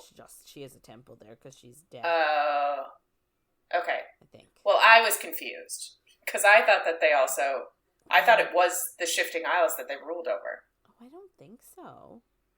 It doesn't really make sense for it to be. No. Because they're like, but it's come up so many times. But it wouldn't make sense because, like, obviously a lot of the princes of hell have been to the Shifting Isles because a bunch of them were there in the first book. Mm-hmm. But from Envy's, like, when Envy was talking to them about it, it seemed like none of the princes had ever been to their actual place. But also, because he was asking to know more. Also, do you not remember in book 1? Oh, see, I can't really talk about it too much, but I'm afraid I'm going to forget it. So, like, Vitorria literally just said that there was a big issue of not knowing, of summoning the princes, and them not knowing which, like, layer of Shifting Isle they were on, and that seemingly there are infinite dimensions, right? Yes. How is it that Greed had a gambling den for seemingly quite a while because Domenico's dad frequented it a lot? So, like, seemingly he had that den established long before long before Vitorria summoned him for the first time. And if that's the case, how did he have an establishment there where they are and not in any of the other... Yeah, I assumed that he didn't set it up until after Vitorria summoned him. But it flies in face of something we're gonna find out in a little bit. Okay, cool. So we need to try and remember this conversation so that... Well, put a note in our notes for next week. Okay. Remember... I don't even know if it's next... Like, it might be in your section. Oh, yeah, but that's fine. Okay. Because by then I'll know what you're talking about. Greeds, casino. Okay. Etc. Yeah. So, Emilia just sort of, like, agrees that, oh, you're right, it is mostly the demons and the witch's fault. But then sort of says, you're right, everybody is sort of the villain depending on whose opinion you're asking. And that's why it was so hard to unravel the truth, because so many people did the wrong thing. And I was like, it's reminiscent of figuring out this trilogy, to be honest. Like, everybody doing the wrong thing. Yeah. So, they go back to talking about greed again, and it just seems to be a huge focus all of a sudden. And which is why I'm like, is he the villain now? And Vitoria's, like, pissed at him, but doesn't really say what for. And she's scheming against him to punish him for what he's done to others, but we don't really know why. And Emilia just, like, what did he do? Tell me the truth. And Vitoria's like, I want, like, and she's like, Emilia's like, I want you to tell me what he did. Like, what is it? Yeah. But Vitorria's like, I just need you to trust me. Like, you don't need to know everything yet. And it's sort of like, girl, you kidnapped her a couple times. Like, I don't know if trust is really high on her list right now. Yeah. Which is what she says. She doesn't think, she's like, I don't know if I can trust you after all this scheming and the half-truths and everything. And Vitorria's like, listen, man, I did everything I could to break you free of this curse and work around the no speaking about it thing. Yeah. And she's like, if you think that the witches are just gonna stop trying to get at you, then you're nuts. And I'm just like, yeah, I get that you've been trying to work around the curse and stuff like that, but, like, you literally kidnapped her and chained her up as a naked woman in a dungeon. Yeah. Mm-hmm. Is that necessary? Like, no. You didn't need to do that. You could have brought her, like, some clothes, brought her to a comfy room. Like, you didn't have to treat her like shit about it. Agreed. Anyway. Emilia just now, she's starting to understand that she does need to undo her spell lock. And she asks Vitorria, is there any possible other way to do it other than you ripping my heart out? And Vitoria's like... Sorry, I just forgot that was the thing for a second. Vitoria's just like, no, I checked. But, like, don't worry, I'll be with you the whole time. But she's not. So, she thought of the fact that she was... And this is another moment that we're going to have this revelation. And I'm just like, okay, so? So, she has this revelation that when she was sick with the Viperidae venom back in book 1, she's like, oh my god, Wrath gave me something sickly sweet, and realizes it was nectar, aka ambrosia, aka, like, food of the gods. And she's like, oh my god! And I'm just like, why does that matter? Why is that important?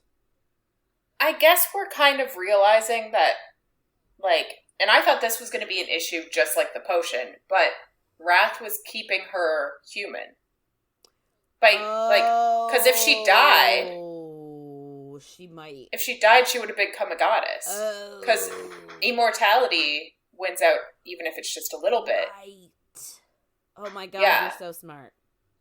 So I thought this was going to be a huge issue. I thought she was going to go back and be like, you were keeping me human on purpose. All those times I almost died, I would have just become the goddess. So, like, why?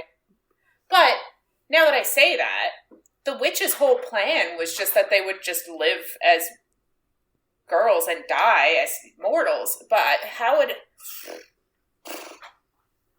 that have happened? Like, maybe if they were... So, like, this sort of is another thing. Are those little twins, were they in the Shifting Isles? Were they already dead? Where did they get them? Oh. Where did they come from? Maybe that makes it a little less bad about killing children? Maybe. I don't know. I don't understand. But now they don't get eternal rest? God only knows. I'm so confused. Yeah. Anyway, so... They're ready to break the lock. They're just going to do it. So they go back to their house to do it, aka the Stone Temple. But I will say that Emilia's like, I want to leave it looking like my house. So she, like, leaves the glamour on because she doesn't want to see the Stone Temple bit. So they go into the house, and Vitorria snaps her fingers, and a wolf arrives with a dress for Emilia to change into, so there's, like, chest access. Fair.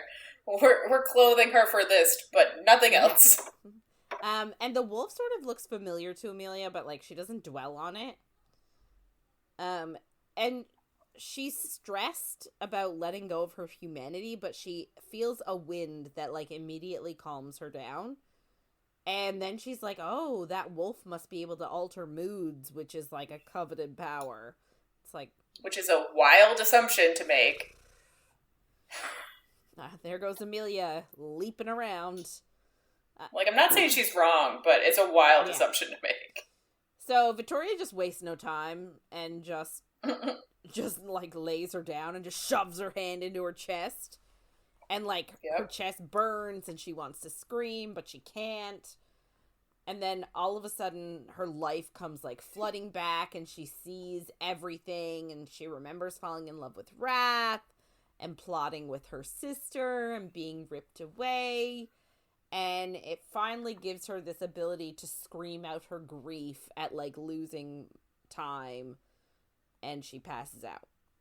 And then she wakes up.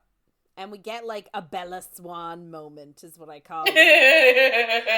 Because she can, like, hear the footsteps in the other room, and she can see the dust motes in the air, and she can see all the individual threads of her dress. Oh my God. And then she gets up and she accidentally launches herself across the rooms. She doesn't understand her own power. So it's, like, very Bella Swan of her. 100%. In Breaking I love Dawn. And she thinks it feels as though she's been underwater and she can finally, like, take a breath.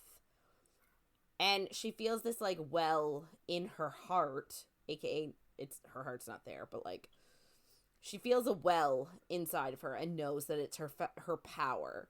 So she calls it forth and it feels, like, unending. And this is why she is known as one of the feared, because only her will keeps her from bathing everything in her fire. So, like, she is a feared. Like, everyone's like, oh, beware the feared. That's her. Yeah. Yay. Yeah. Good for her. So, she thinks of her Nona and the lies that she told her and the hurt. And she hears footsteps behind her. And it's Vitorria.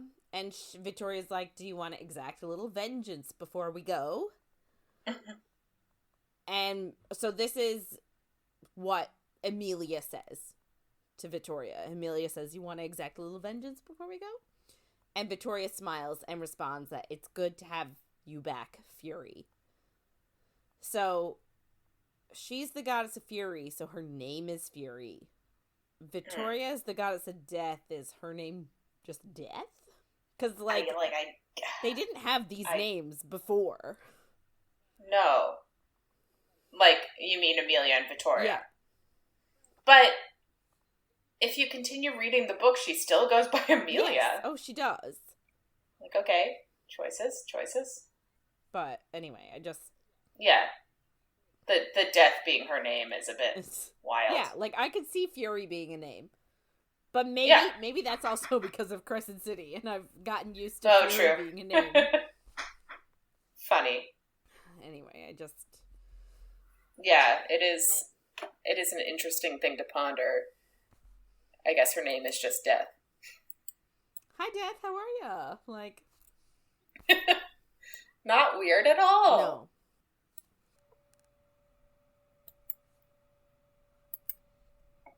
So... I guess jump scene, because she's just immediately back in House Wrath. And I was like, wait, what? Like... So we don't know what they did as their, like, vengeance.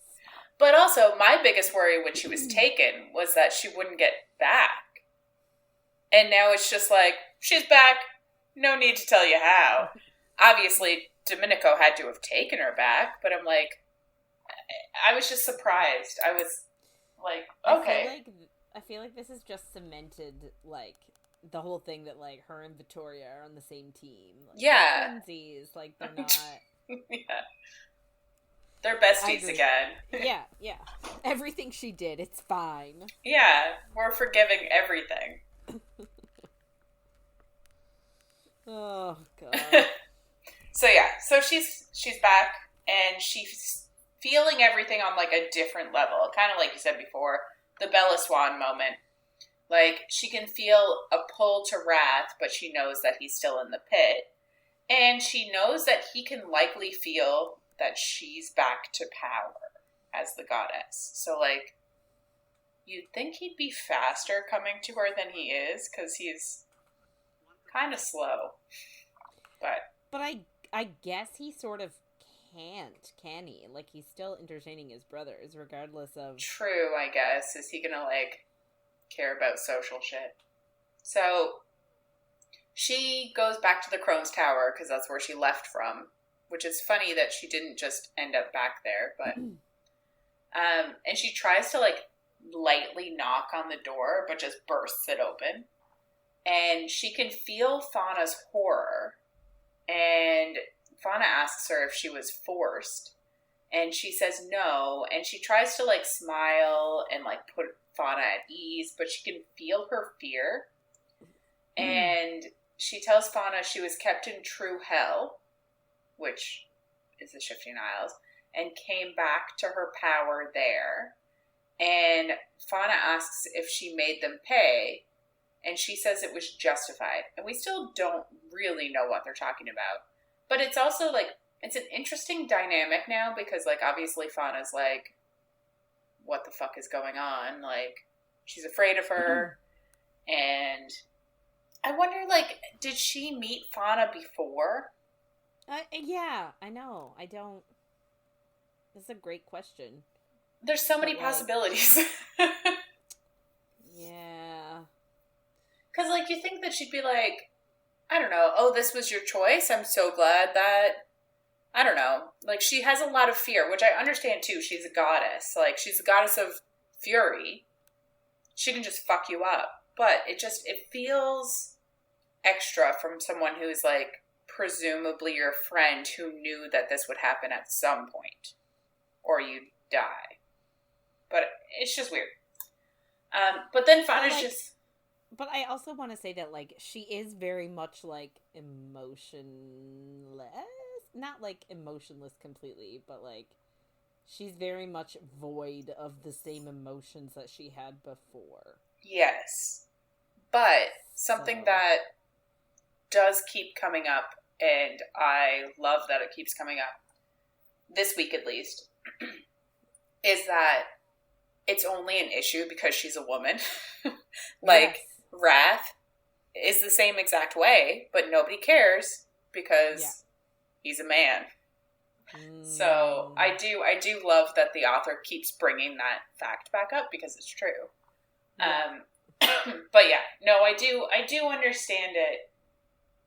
And like, that's why I kind of suspected that something, like, I was like, I don't know how long she was gone, but now Fauna's just like, she found a way to break the curse. And we're like, okay. Like, are we supposed to trust you on this? Like, you know what I mean? I guess, but like, I also, yeah, I don't know. It's just like, maybe she was gone for a very long time. I don't know, but it just felt very like she came back. She couldn't have been gone for that long because the time in the Isles was like 20 years to 6 years. Yeah. So it was even less. Yeah. But she's basically just like, Fauna's like, yep, I found a way to break the curse, and you need the Blade of Ruination. It's able to destroy curses and hexes. And I'm like, you should read where it says that, because, like, if you get it, the blade, somebody's going to come after you and try to kill Wrath with it. Like, yeah, it's hidden. Let's not go find it.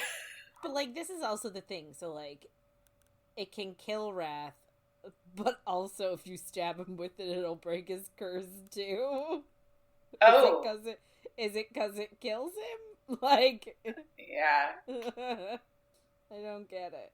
I don't understand. And, yeah. So that's why I kind of was like, is Fauna not telling the truth?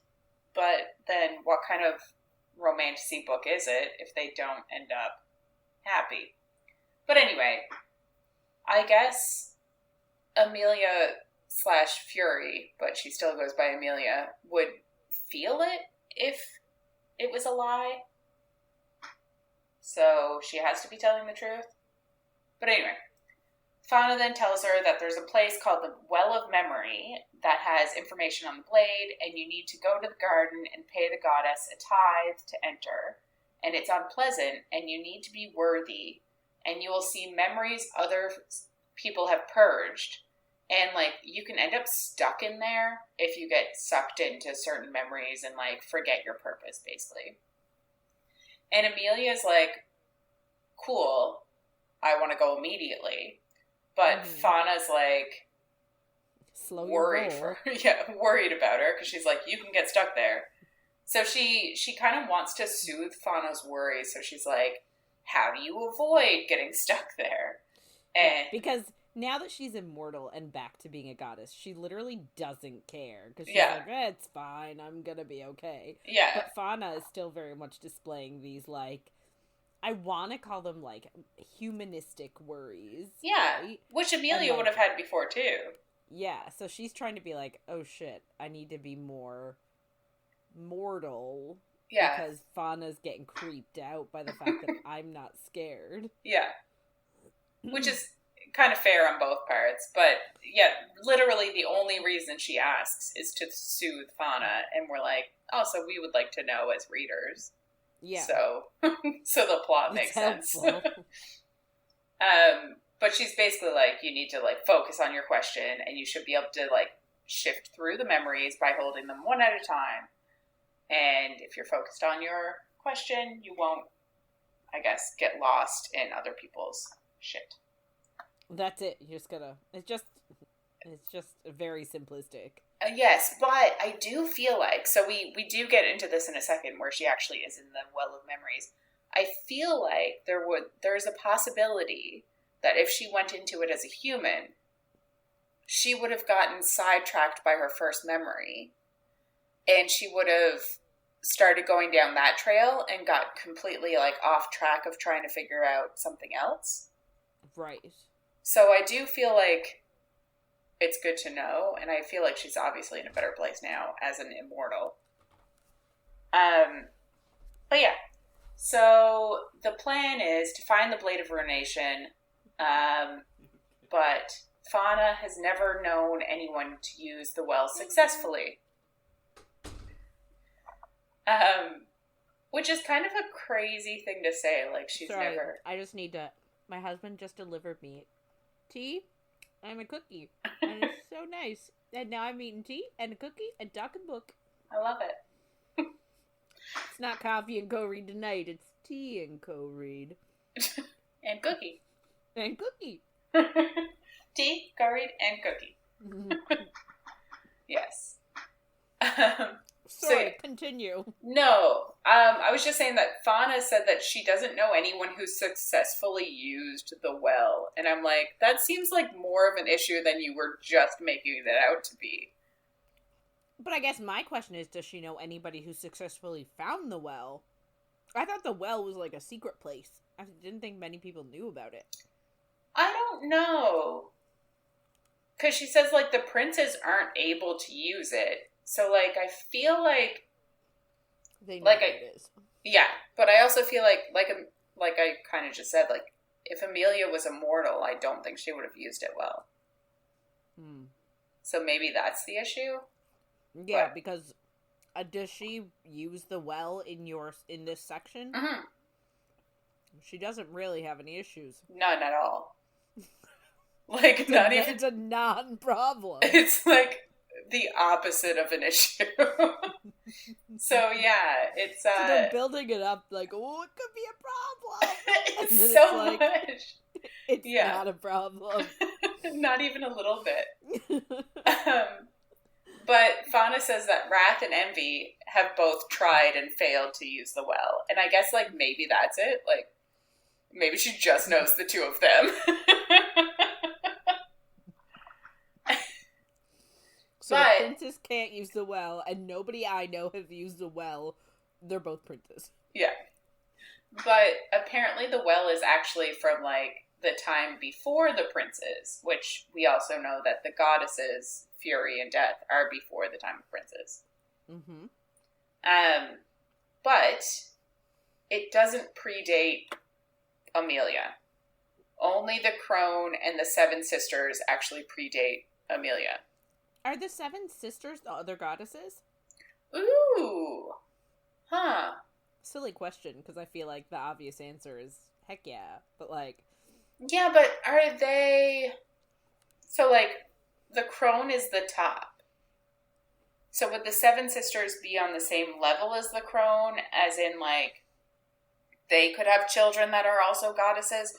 Or are they on the level of Emilia and Vitorria? I don't know. Because they could be, yeah. Here's another question. I don't want it. I want it. Give it to me. Where are the maiden and the mother? Yes. Although that's always like it's a huge trope, especially with witches. Mm-hmm. And it's just like stages of life. I've seen some people iterations of it as the maiden mother crone has been one figure. Yes. Yeah. That's what I was you were suggesting. But based on fucking nothing. Because, like, maybe the crone is the mother of fury and death, and then the maiden, or the mother, more she likely. Was a maiden before she was a mother. Yeah. But the mother could be a separate entity, and the mother could be the mother of the seven sisters. Mm-hmm. Because, like, I don't think the seven sisters are related to the twins. Which could be. They could be. I feel like maybe that would have been stated. Yeah. They make it seem very obvious that the crone only is the only, you know what I mean? Like, it's only the mother to the two of them. Yeah. So that's a good point. Yeah. Like, the mother could be the mother of the seven, or the seven sisters could be on the same level as the crone. But we did talk about there being more goddesses, like, 5 minutes ago. I know it was longer than that, because we've been on this topic for 5 minutes, but you know what I mean. Yeah. Yeah. So, haha, we figured it out. Possibly, maybe. We've made one slight suggestion. And that is what we do here.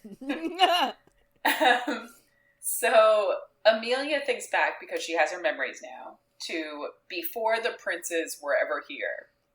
And she and Vitorria welcomed souls. Doesn't sound like a very warm welcome. I don't think it was, but it's just interesting. Because that's why I got confused with the, like, Isles place, which is hell. And they're the ones that welcome people into hell. So I kind of assumed that they ruled over it. But now that we had that conversation, I don't think they do. But that just added to my confusion. Anyway, not the point. But here's this. So I'm going really, really deep with this now. Okay, very like. I want to say esoteric, but I don't even know if that's. So, what if the prince's arrival triggered the creation of the shifting isles, because the underworld and the seven circles was now commanded by the princes? So maybe before the princes were there, maybe the seven circles was used as the sort of holding area for all the souls. So maybe they welcomed the souls there, but then the princes were like, we didn't like it here, so we're going to take this for us, and then put them on the shifting isles instead. Like, maybe it made a change in routine. Yeah. I have no basis for it. I'm just throwing shit out there. It makes some sense. My only thing, like, the shifting isles as a premise makes sense as a hell because, like we already said, like, there's infinite worlds inside of it. Yeah. So, like, if you have, like, eventually, if you only had a certain limited space, you would fill it up. Yeah. So they would have needed to do something even if the princes didn't come along, if your theory's right. But, yeah. But it could have... Can I also just say, though, it doesn't seem very hellish in this Sicilian, manifestation of hell. No. Sounds like you can get some great fucking food. I know. People didn't seem like they were suffering. So, like, what made it helly? The souls seemed to be living okay. I guess maybe it's kind of like you're living in a place with people who are bad enough to be there. So maybe eventually you'll all make the place bad? Maybe. I don't know. We're way too far in the opposite direction. Like, this is not even. So, at this point, Emilia Fury can feel Wrath's power / anger get closer to her, and Fauna just runs away. And I'm just hell no, I'm not dealing with this shit. Yeah, and I was just like, is she like... I'm questioning her loyalty because I haven't finished the book. And because people love pitting women against women. Yeah. It's not my fault that I'm always suspicious of women. Oh. It's sad. It is sad. So yeah. Then Wrath, like, wrenches the door off the hooks, and we're like, she just punched the door open, and he just pulled it off the hooks. Like, this is too much. They don't like doors. No, they don't. But Emilia is just like, the door did nothing to deserve that. And he's like, you could have died! And she then says it was a calculated risk, and she says she knows why he didn't want her to, like, I guess, take her heart out.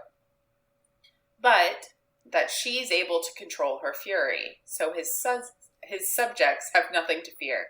So she thinks that he's worried that she was going to lose her heart, become, like, actually the goddess of fury, and just...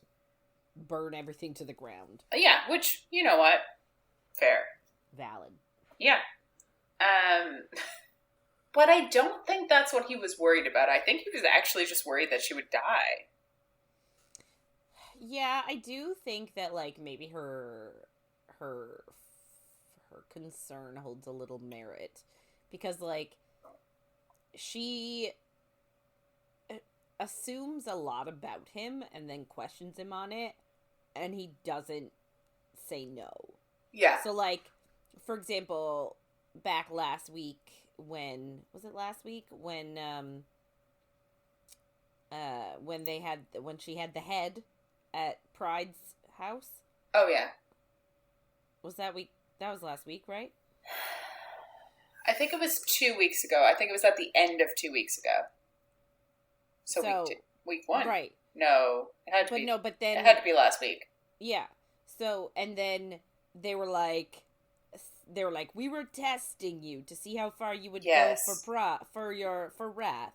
And she looked at Wrath because they were like, brother, tell us you didn't have any doubts.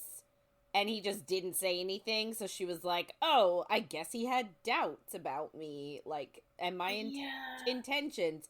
I don't blame him, though, because my intentions were crap before.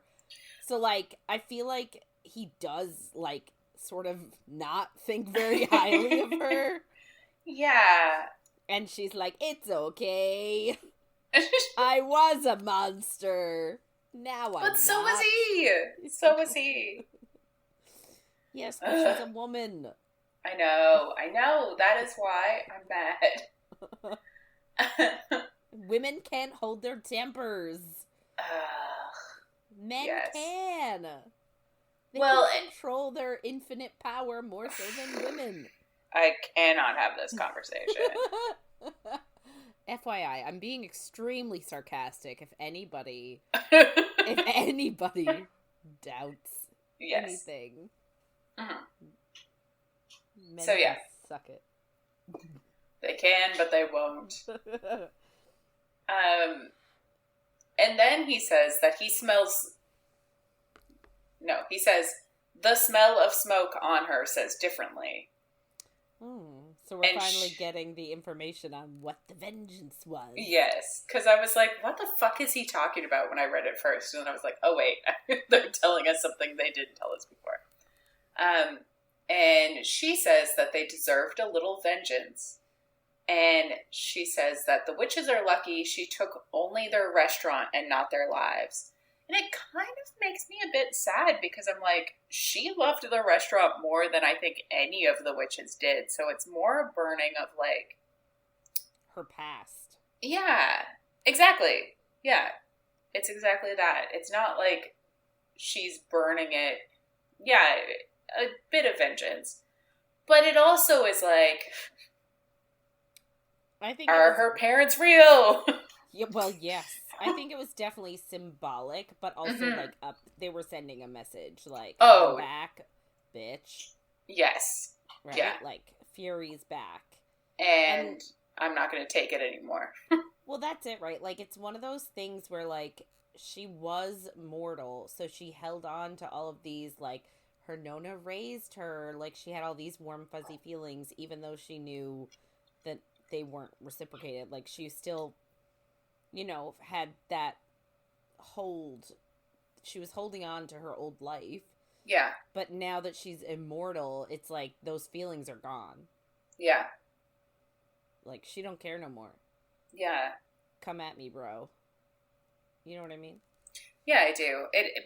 I do, like you said, it is so symbolic of her burning her past and being like, well, the past 6 years in one realm, 20 years in another, but they're immortal, so what does anything even mean anyway? Nothing. Exactly. Wrath then tells her that witches are gathering in the mountains near Greed. And I'm like, why are they gathering near Greed? What the fuck has Greed done? Because there's something going on. Yeah. And that the witches are going to attack Greed and blame her. And I'm like, I don't understand how they could blame her, but okay. But he says, like, she realizes then that, like, his anger and his fury, wrath, whatever, that she felt when he was coming was because of this, not because of her necessarily becoming a goddess again and losing her mortality. But if the witches are successful in blaming her, Greed will ask Wrath for retribution against her, and then her and her sister will both be fucked. And I'm like, clearly, Greed has something against the goddesses that, like, there's something going on. I don't know what it is. I haven't finished the book yet. Yeah. I'm like, is it a good enough reason? We don't know. You know, but it doesn't seem like it. Is it because he's a man and they are women? So she then tells Wrath to ask Greed for an audience, and she says that she'll attack the witches and let them and Greed know what she is capable of, and then she goes to dress for war. Okay? What's she gonna wear? I don't know.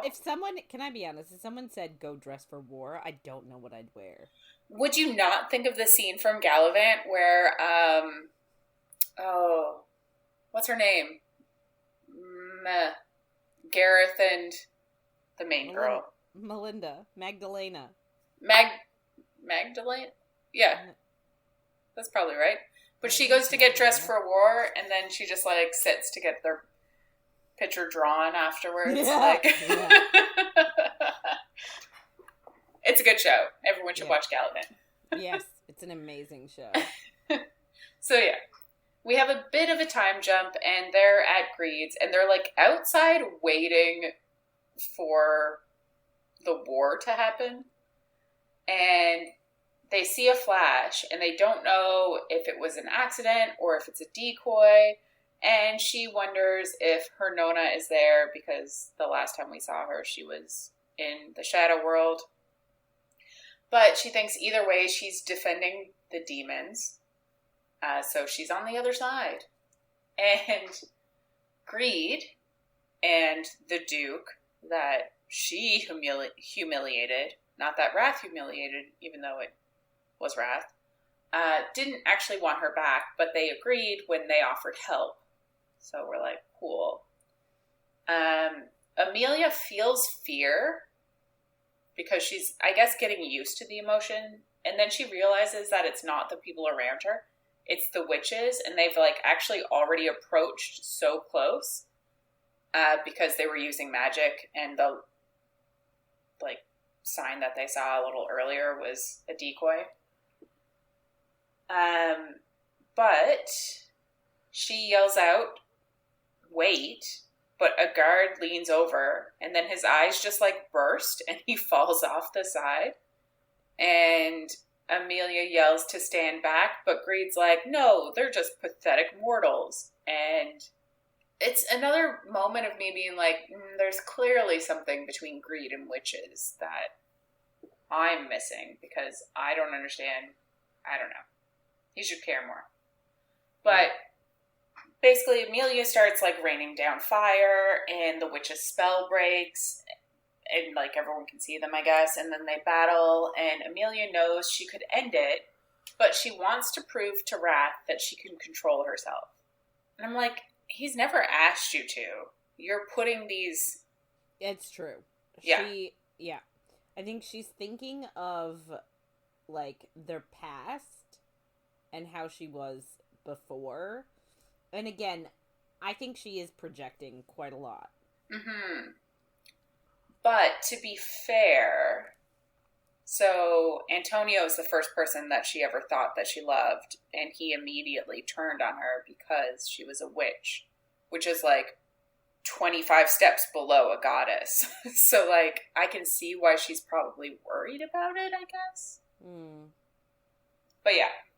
And obviously now she has all of her memories. Like, Antonio probably means nothing, but still. So they're having their fight, and Hernona hits her in the arm with an arrow, and she just looks down and she tells Hernona to run. And we don't know if she does or not, and that is something we'll take into next week. But demons jump down, and Emilia knows they just need to wait the magic out, because, like, the witches don't have infinite magic. They're going to run out. And then Wrath hisses and was shot with an arrow that was covered in, like, dragon's bane. And then another comes towards Wrath, and Emilia stops it in midair. And then two more come, and she realizes that, like, they're all targeting Wrath. And she's like, my husband, and then she loses it. And she says, enough. That's dumb of them.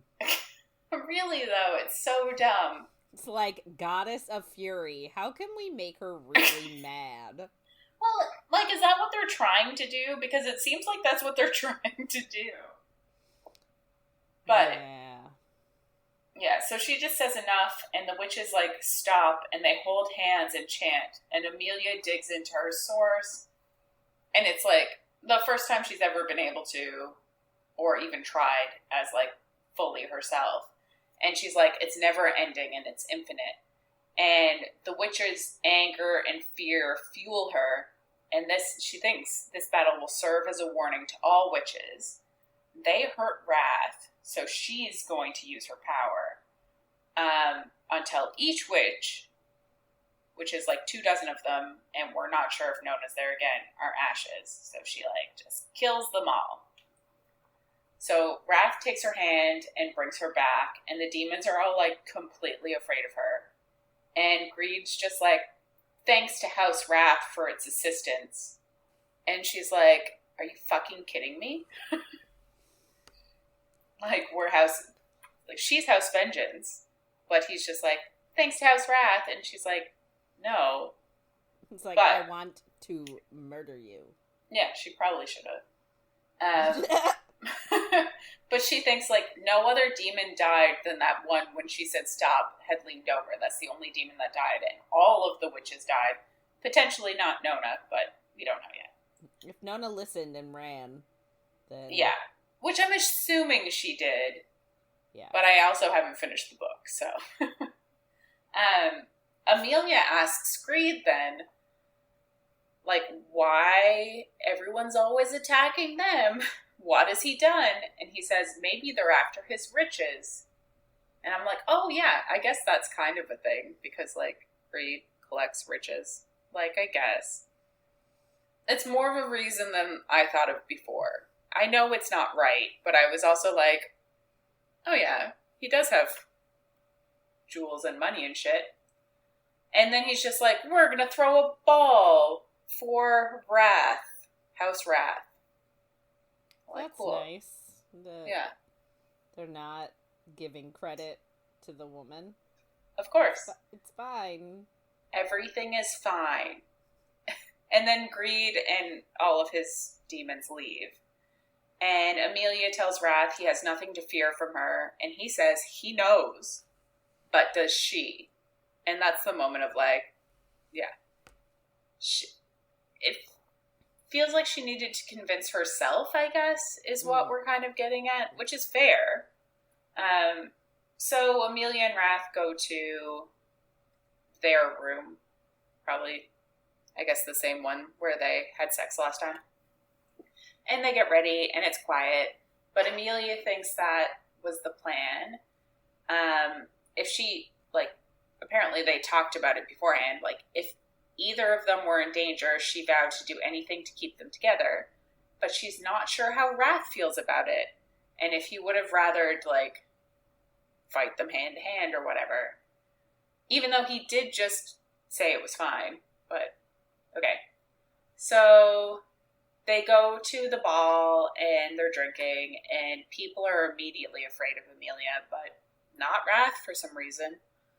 And they avoid them, and the men talk to Wrath a bit, but then run off, and he asks, like, Wrath asks her to dance, and she thinks, like, she says yes, and they're dancing, and it's a bit of a good distraction until she sees the Duke and feels how pissed he is, and sees him make a joke to somebody, and she's like, oh, it's definitely about me. Of course it is, because she's a woman. Mm-hmm. And she feels all the fear, and she kind of realizes how lonely being feared is, and how she didn't actually understand that in her past life, because she has now been mortal and has had friends and acceptance. She feels differently than she did, obviously, before.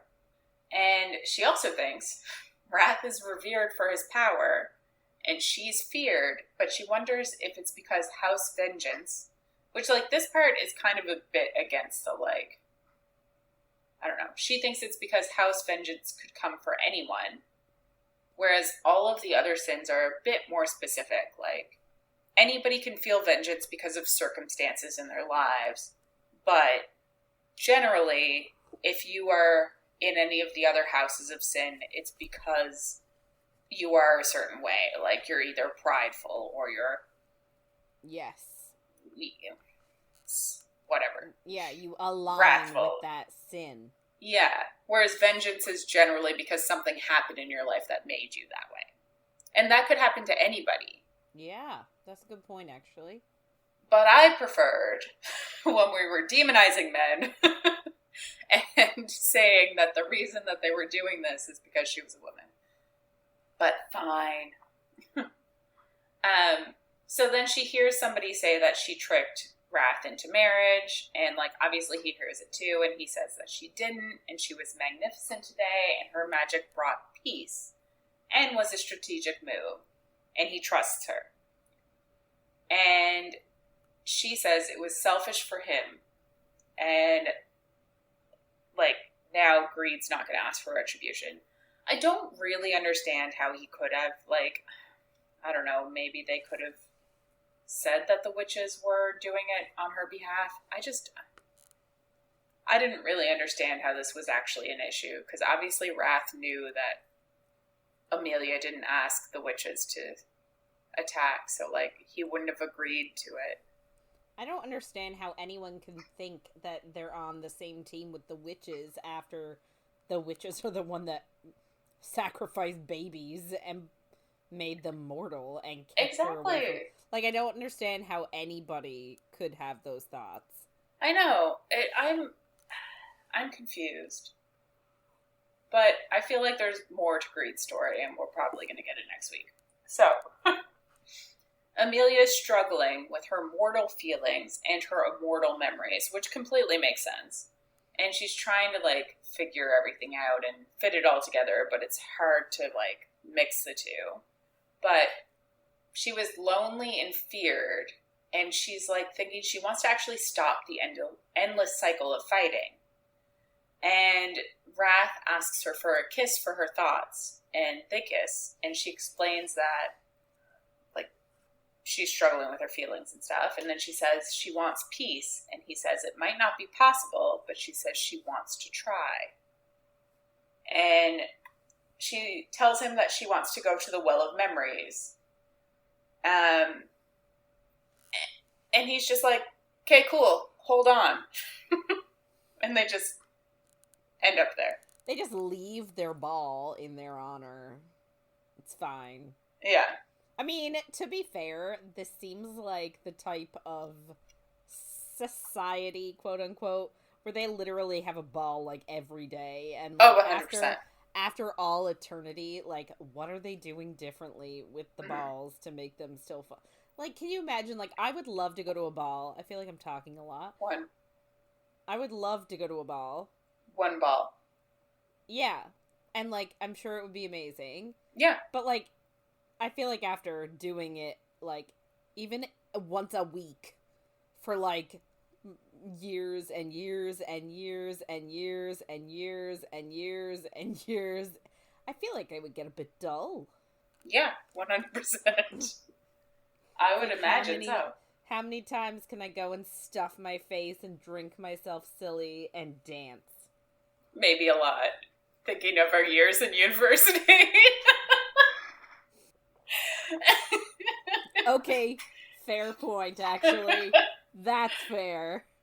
4 times a week, if I remember correctly, some weeks. Oh my god. And I don't remember correctly many weeks. Okay, forget I said any of that, because obviously I'm a dummy. Yeah, but at this point in our lives, not the same as when we were 21. Yeah, I guess. Although maybe. I don't know. I still like it. I still enjoy going out. I just, like, can't because I have responsibilities. But, like, I do like it. We do it, teachers do it a couple times a year as, like, a big teacher thing. Mm-hmm. I always have a good time. Yeah. But we start early, therefore we finish early. Which is ideal nowadays. When we were, I remember, side note, when we were, like, in our 20s going downtown, downtown is a relative term here, going out to, like, clubs and bars. Yeah, clubs and bars. You wouldn't leave the house till, like, 11:30, 12 o'clock. And even sometimes then you'd be early. Yes. It's like 12:31 was, like, when most people got down there, because our clubs and bars close at 3. Yeah. So, like, I would not, I don't know if I could manage that now. No, well, not Tuesday, Thursday, Friday, Saturday like we used to do. Think of the savings. Toonie Tuesday. 3 for $5 Thursday. I know. It was a time. Yeah. Anyway. What a life we used to lead. We did lead a life. Anyway. Sorry, continue. So, now Emilia's by herself because Wrath has fucked right off. As per her request, so it's fine. But she's at the goddess statue, and she knows she needs to pay a tithe, and she's like, okay. So she pricks her finger on the statue's blade, and it's sharp enough, so that's good. But her finger also immediately heals because she's immortal, and she's like, oh shit. But she thinks, like, nothing happens, and she was kind of hoping that the statue's blade was the blade of ruination. And I'm like, girl. Too easy. If it was that easy. So she drops her blood into the pool, and it, like, starts to magically expand, and a spiral comes into the middle of the pool, and then there are, like, ruby stairs. And Wrath actually told her that this would happen, but he can't come, obviously, because apparently the princess can't use it. So she starts going down, and it's dark, but, of course, with her new goddess powers, she can see. And she ends on soil, and then she sees the well, and she goes up to it, and she can feel the power that's, like, carved into it. And then she sees, like, thousands of gems and memories inside of it. So she gets inside of it. Just hop in the well. It's fine. Hop in the well. And she asks, where is the blade of ruination? And then she, like, leans down. She leans and, like, skims the crystals until she feels one that gets warmer, so she grabs it. And we're like, of course she gets this memory, because plot. But, so the first memory she sees is a young wolf, and they're the firstborn hybrid, and it's their point of view, and they're being taken by greed, and their father, the wolf's father, pleads and asks, like, he says he'll find money, or he'll find the blade of ruination, and Greed's like, well, you haven't found it yet, so you likely won't. And then Greed says that this young wolf is remarkable because she has been able to shift 20 years early, and the wolf uses her demon magic to soothe her father, which sounds a lot like the wolf that was in the section of a little while ago. The demon werewolf that went to the vampire thing with Vitorria. Yeah, but also the wolf that, like, Emilia was like, she made me feel better when Vitorria was tearing her heart out. Yes, yeah. Yeah. But also, can I just say, if she was there, then does it not make sense that... I'm just going to come out and say it. She's obviously from the Shifting Isles, as is her father. And yes. This was my moment. Remember I said I had to come back to it? It's this moment. So, like, how is this werewolf dad making a deal with Greed in this Shifting Isle? Because, spoiler alert, they're in the same...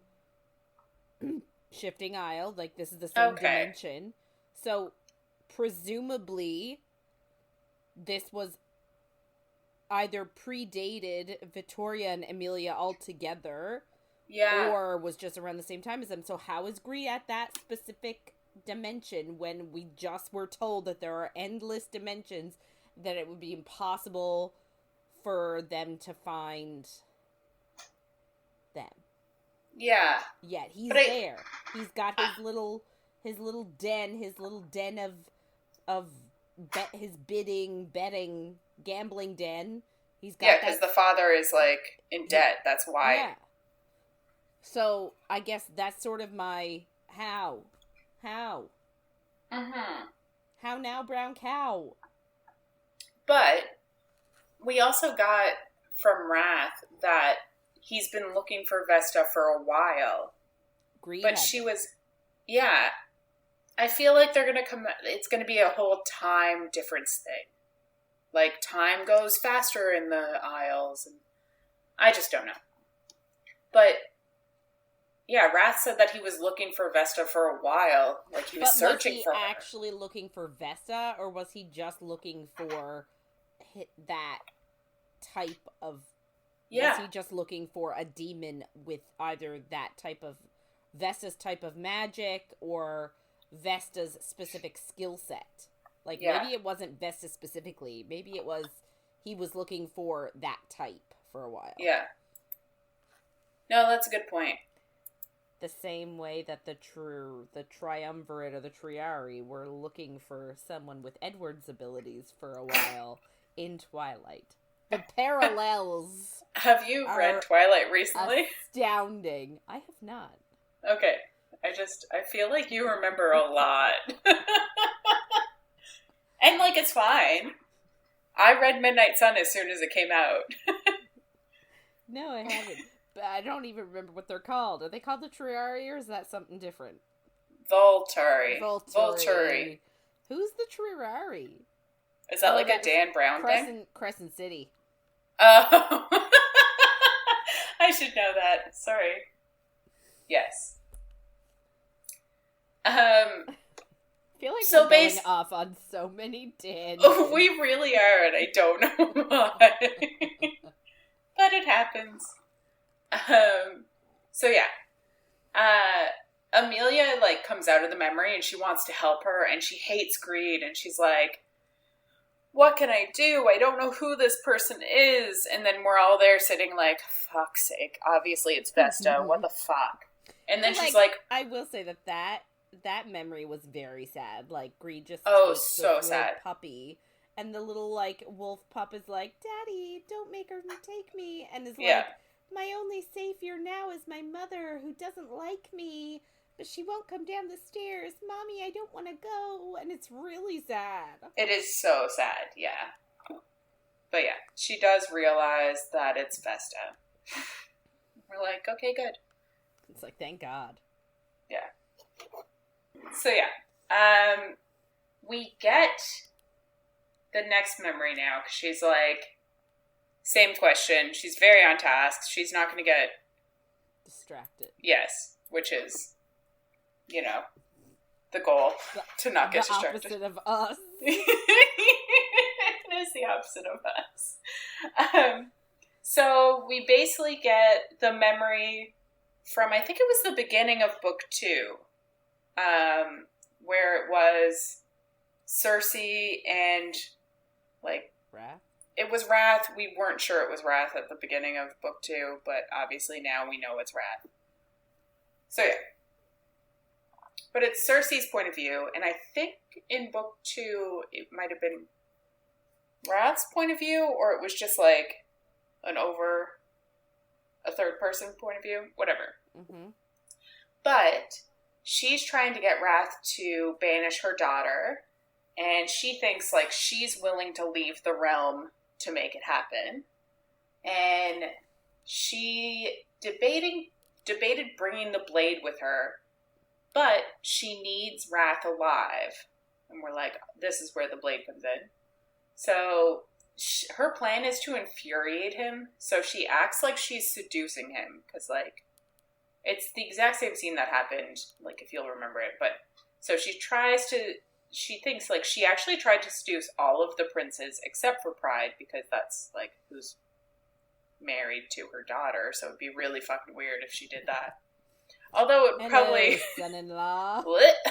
It would probably be the best way to get her daughter to give up. That's true, yeah. But none of them would, like, have any time of day for her, yeah. And she's like, they're really good brothers to each other, kind of. Like, and anyway, so that's just what she's thinking. But in this scene, she just, like, cuts her own throat, and then she snaps her fingers, and Wrath's wings disappear. And she says, and I think this might be the stuff that, like, maybe we haven't heard yet, but she says, from this day forward, a curse will sweep the lands, and he'll forget all but his hate, and when he knows true happiness, she'll take whatever he loves too. And she's kind of thinking, like, she hopes he'll make a deal now so that her daughter will leave. And she just wants her daughter to be free. And she's watched her dim for so long that, like, that's why she's trying to bargain right now. And he offers her a bargain. And he says, 6 years, 6 months, 6 days. And she can't set foot in his or his brother's circles, or she will be cursed. So how did she come with the... So she must be cursed. Right? She must be. I don't understand how she could get in there. I agree. So, she asks for a guarantee that they will not harm her. And she also says, like, if he doesn't break his curse in that time, it'll never be broken. Fucking of course. And he says, when he does break it, she will be banished. And he also tells her she must get rid of this memory. And I'm like, okay, if she gets rid of the memory, how is she supposed to know if she's not coming back in 6 months, 6 years, 6 days? Like, okay. So obviously this is the memory she's getting because she has banished it. So I'm like, does she not realize that she's now cursed? Is she actually cursed? Like, I mean, she's frozen in a block of ice. Yes, she is. This sounds sort of cursy to me. Yeah. So she thinks, because we're still in her point of view, and for some reason in people's point of views, you get their thoughts. But she thinks, like, this is enough time. For real, though. Isn't that weird? Okay. Sorry, continue. But But she thinks this is enough time to do what she needs to in other realms. Because it could be 20 years in different realms. So, I think earlier tonight we talked about how she may not have been a part of it, but she had to be because she knows that it's 20 years in other realms. Like, she had to be part of, like, spell locking. Yeah. Yeah. But anyway, who knows? So, she thinks she doesn't need to remember this memory, just that she needs to protect her daughter. Like, sounds incorrect. I know, but it's hard not to, like, kind of sympathize with her a bit. But it's also, like, I don't know, later on you're like, oh no, you went too far. Yeah, she just goes about it the wrong way. But, like, true story, she literally, her daughter is with a terrible person who, like, cheats on her all the time. Like, I wouldn't want my child to be with someone like that either. And I would do whatever I could. Yeah. To keep them apart, sure. Yeah. Like, if he's blatantly, like, cheating on her in front of her. Yeah. That's not cool. Yeah. Unless they have an agreement. Yes, but then it's not cheating. Correct. Yeah. Yeah. So, like, I understand where she's coming from when you're in her point of view. But then anyway, we'll get there. So, will we? Maybe. Who knows? It might be in 2 hours, because fuck, we're off the rocker. So, she thinks then that she's heard that the crone is shaping memories of anyone who crosses a mountain range to a different house ruled by something much worse than demons. But, she says, like, it's not in this bargain. And then she asks about the shifting aisles. This is also why I think they're one in the same place. Because she says the shifting aisles, if they're, like, can she go there? Because she's not allowed in any of the circles, I guess. And he says if she wants to be banished there, #TrueHell, then that's fine. And she asks how she will know that he'll uphold it. And, like, if she gets rid of the memory, how is she going to know? And he's like, well, sign an oath. And then Emilia just looks down and realizes that the memory stopped because she crushed the stone because she was so pissed. And I'm like, was there more to that memory? Like, you can't just crush it because you're mad. She can and she will. And she did. I do like, though, that they were like, that they mentioned Emilia and Vitorria in that memory. Because it's like the crone is shaping the memories of anyone who crosses a mountain range. Yeah. A different house ruled by something much worse than demons. Love AKA Emilia and Vitorria. Love it. Perfect. Oh. So Emilia then starts thinking, like, time must be running out. We're definitely less than 6 months. And so she fuels her question now of where is the Blade of Ruination, because that's all she's asking this well. But she fuels it with her fury. And this time, like, any of the memories just end up, like, they start crushing around her. And she thinks, like, she is fear, and she demands it to show her who last saw the blade. And a crystal, I guess she gets a crystal in her hand, and it cuts her. And she thinks, oh, I know this person, and people have been lying to me that I love. And then we go to a different chapter, and we get a memory. And the memory is from Emilia, and she's the eldest daughter of the first witch. So Pride's wife. Yes. And she is the first star witch, and it's her job to make sure the demons behave and stay in the 7 circles and leave the mortals in peace. And she is talking to her mother, La Prima Striga, who is telling her that Pride is a rake and he's incapable of love. But Lucia's thinking, like, she knew who Pride was when she met him. He was proud and he needed attention, but he was kind and affectionate. and he said that they were star-crossed, and he called them fated. And she was like, or not, that's just silly. But she thinks, like, she never expected him to change, but she started to feel discontent when she ended up, I guess, changing herself. Which I kind of love this narrative. I love that she's like, I knew he was who he was, and I was fine with it until I realized that I had grown, kind of thing. I kind of appreciate it. But, she says that she wanted something Pride could never give her, and she was the one who wasn't honest with herself. And he would ask her, like, what was wrong, but she would brush him off, and she actually fled through the portal in his lands, because we know there's a portal in his lands that go to the Shifting Isles, and she went to her mother's cottage, and it was while he was at a ball courting Nicoletta from House Vengeance, which is Emilia and Vitorria. Yeah. Pretending to be one person was Nicoletta. Yeah. So she, I guess, thought that was happening, and then was like, I'm not staying around. So I guess, like, maybe that was the problem. So he probably was, I want to say cheating, but probably in a way that, like, if she said it was fine, like, if he was like, are you, like, seemed like... She understood that he needed the attention. But it also seems like from what we've heard from Wrath that Pride and Vitorria never really did anything. Yeah. I wonder if it's like... I don't know.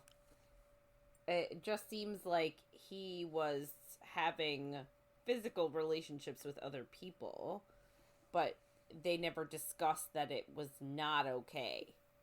Yeah, because she was just like, I know he... Like, she got into the relationship knowing that he needed it. Yeah, that was kind of who he was. And then she was like, I realized afterwards that I needed more. Which I think is, like, fair. Yeah. So, yeah.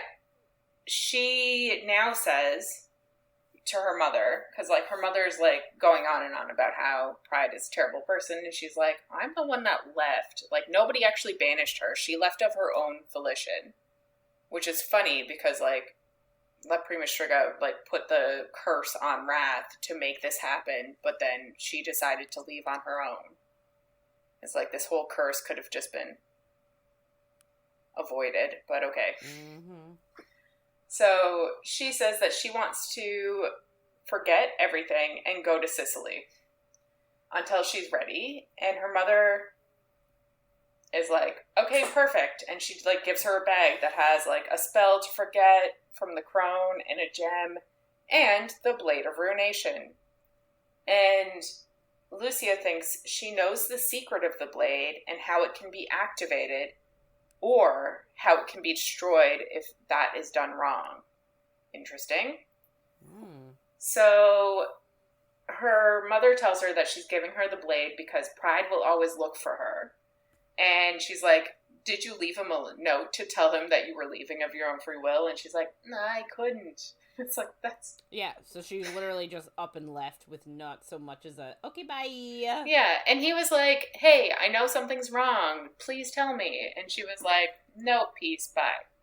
But not even. It's like, no, thank you. Ghosted him in the night.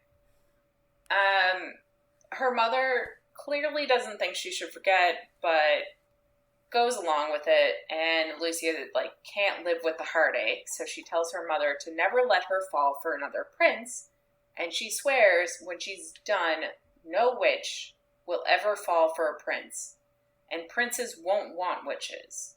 Like, I don't think that's gonna happen, but okay. And then her mother summons Maria, a powerful witch who lives on the Palermo of the Shifting Isles. And she gives Lucia a cup of forgetting tea. and Lucia says she wants a family and to forget everything except for being a witch, and she doesn't want to see her mother again until she asks to see her. So her mother agrees and says that Maria will set it up, and she drinks the tea and just, like, immediately forgets everything. Amazing. It's, like, so fast. But Maria tells her to never show anyone the dagger, and it's to be used on the wicked. And La Prima Striga, her mother, who she completely forgets who this person is, but she's there, tells her that the wicked are bloodthirsty creatures of hell who want to destroy all witches, and she must hide from them, and if they come for her, she must protect herself. So they have her purge her memories into a crystal, obviously the one that Emilia's watching right now, and give her a sleeping draft, and they say that she's not in danger anymore, and her name is... But also, when I first read this, I thought it was going to be her Nona. Oh, that would have been a great twist. Yeah, that's who I thought it was going to be, because I thought, like, she just grew up.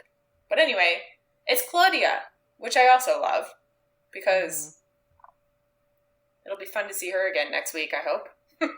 But I was surprised, because I was immediately like, it's Nona or it's her mother. But I still think that her parents are fake. They're literally never mentioned again. They must be fake. It must have been a mirage. All a ruse. Mm-hmm. So anyway, her name is Claudia. And she's from Palermo. And she's a powerful witch with an affinity for dark magic. And she's blessed with sight. And she's talented with a blade and not squeamish around the dead. And her family is waiting for her arrival. And we're like, yeah, she's not squeamish around the dead because she's the one that was, like, taking care of the bodies and stuff. So before Claudia, like, falls asleep, she looks at who her mother, but she doesn't know who she is anymore. And she asks, who are you? And her mother answers, a powerful ally to some, a nightmare to others. And then she falls asleep and she prays to never see the witch with the strange eyes again. Which is her mother. Rude. So we go back to Emilia, and she thinks, like, Claudia, her, like, best friend, chose to forget her prince, unlike Emilia, who was taken from hers. So it's, like, parallel storylines, I guess, very similar. And Emilia thinks, like, she doesn't want to make Claudia remember or bring the princess to her, because then Pride will know where she is. But she needs the blade, and she needs Claudia's knowledge about activating it. So, like, the only option she has is to go talk to Claudia and ask her to remember. But then she's like, oh, wait. I could go talk to her mother. So she takes the stone with her and heads to the dungeon. Amazing. So she starts to thaw out La Prima Striga. Cersei's her name. And she obviously uses her magic, which is convenient that she has the opposite magic of Wrath. And it has to be slow, or Cersei could come back wrong. So she asks, like, kind of she's thinking about how she asked Wrath how long she should interrogate her for, and he says to take however long she wants. But when she's done, to send for him, so she isn't, like, left alone, so he can freeze her again. So I immediately thought that she was going to escape. Me too. Emilia was going to forget to... I was like, this is it. She's going to get free. 100%. There's got to be some sort of climax where they face the bad guy. Exactly. Anyway, Wrath isn't staying for the interrogation, even though, like, I would have. Yeah. And she didn't tell him why she was interrogating her. But he just trusts her. He's like, yeah, go for it. So as she's melting, Emilia can see some similarities between Cersei and Claudia. And she remembers, like, Fury never met Lucia. And she thinks, like, Nicoletta might have met her because they were kind of like, she's obviously, Vitorria, as Nicoletta, might have met her. Because Vitorria was with Pride, and obviously was Pride's wife. So she may have met her. But then it's interesting that, like, Vitorria just never brought that up. But, like, I guess maybe it has no point in, like, you know what I mean? Like, maybe there's no reason to bring it up. Like, so Claudia's Lucia. Who cares? Like... Yeah, and also... Vitorria does seem very much like, I'm not telling other people's secrets. Yes. It also could be something to do with the curse, too. Yes. But yeah. So, I guess Emilia, the first time that she was ever at the same event as Lucia would have been at, was the Feast of the Wolves, where it was the same night that Lucia ended up leaving, / Claudia. Mm-hmm. So Emilia also is thinking, like, since Vitorria, she thinks Vitorria has a crush on Pride. I don't know, like, I don't know how much she thinks she likes him. Anyway, it doesn't matter. But maybe that's why she didn't want Claudia to find out who she was. It could be. But she says she's, like, not sure if her sister is that selfish. I don't know. But anyway. I mean, she's not making any moves towards Pride either, so it's not like she's leaving Lucia over in the dark here so that she can have Pride. She hasn't made a step towards him. No, and also, Lucia / Claudia, like, I guess maybe she didn't know that maybe Vitorria didn't know that she gave away her memory. Maybe she was like, oh, she's in on it too. Because, like, obviously, if you see someone you recognize, you're going to think that they're in on it. Yeah, that's true. Anyway. We don't really know. But she thinks that Vitorria must have killed Antonio because he was going to reveal information about it. Why would he know that? Why? Sure. Whatever. Fine. So anyway. Fine. Just fine. Cersei's head is now thawed enough that she can talk, but the rest of her body is still fucking frozen. She's still in an ice cube, and I love it. Yeah. And she just says Fury is the most like ... And Emilia's like, Lucia? And she says she doesn't know who that is. And she meant Wrath. Like, sure. Okay. Sure you did. And Emilia tells her she, Claudia, and Vitorria were actually the best of friends. And she can go to Claudia now, and she would welcome her into her home. And she says she wants the blade, and she will do anything to get it, even tell a dear friend an intriguing story, unless Cersei helps her. And obviously Cersei doesn't want to, but Emilia says she got what she wanted. Her vengeance against Wrath ends now, and he paid the price long enough, and so has she. Which, you know. Yeah. And Cersei argues it's Emilia's own fault that she fell for him, and she tells Cersei to have respect for her gods, and, like, blows a fire flower in her face, and it singes her eyebrows off. I love it. And she says if she doesn't help Emilia, will set her head on fire, and then bring Claudia the Memory Stone anyway. And, like, Cersei's face drains, but she's like, she doesn't care about setting her face on fire. She's more worried about her daughter. Which I guess is sweet. Also. I know. Again, it is one of those things where it's hard to think of her as the villain. Yeah. Depending on whose side you're on. Yeah. So yeah. She obviously doesn't want to tell Emilia she wants vengeance, but Emilia tells her to be careful, or Pride will ironically be her downfall. And she chose hate when she should have just loved her child and let her make her own choices. Which is funny because, like, Lucia made the choice to leave on her own Which is kind of what you need to do when people are in bad situations. You need to wait till they make the choice themselves. True story. But yeah. So Cersei tells her, like, Claudia's blood is the only thing that can activate the blade. But she must willingly give it. Then Cersei says, regardless of her interference, Lucia doesn't deserve to be brought back to this world of sin.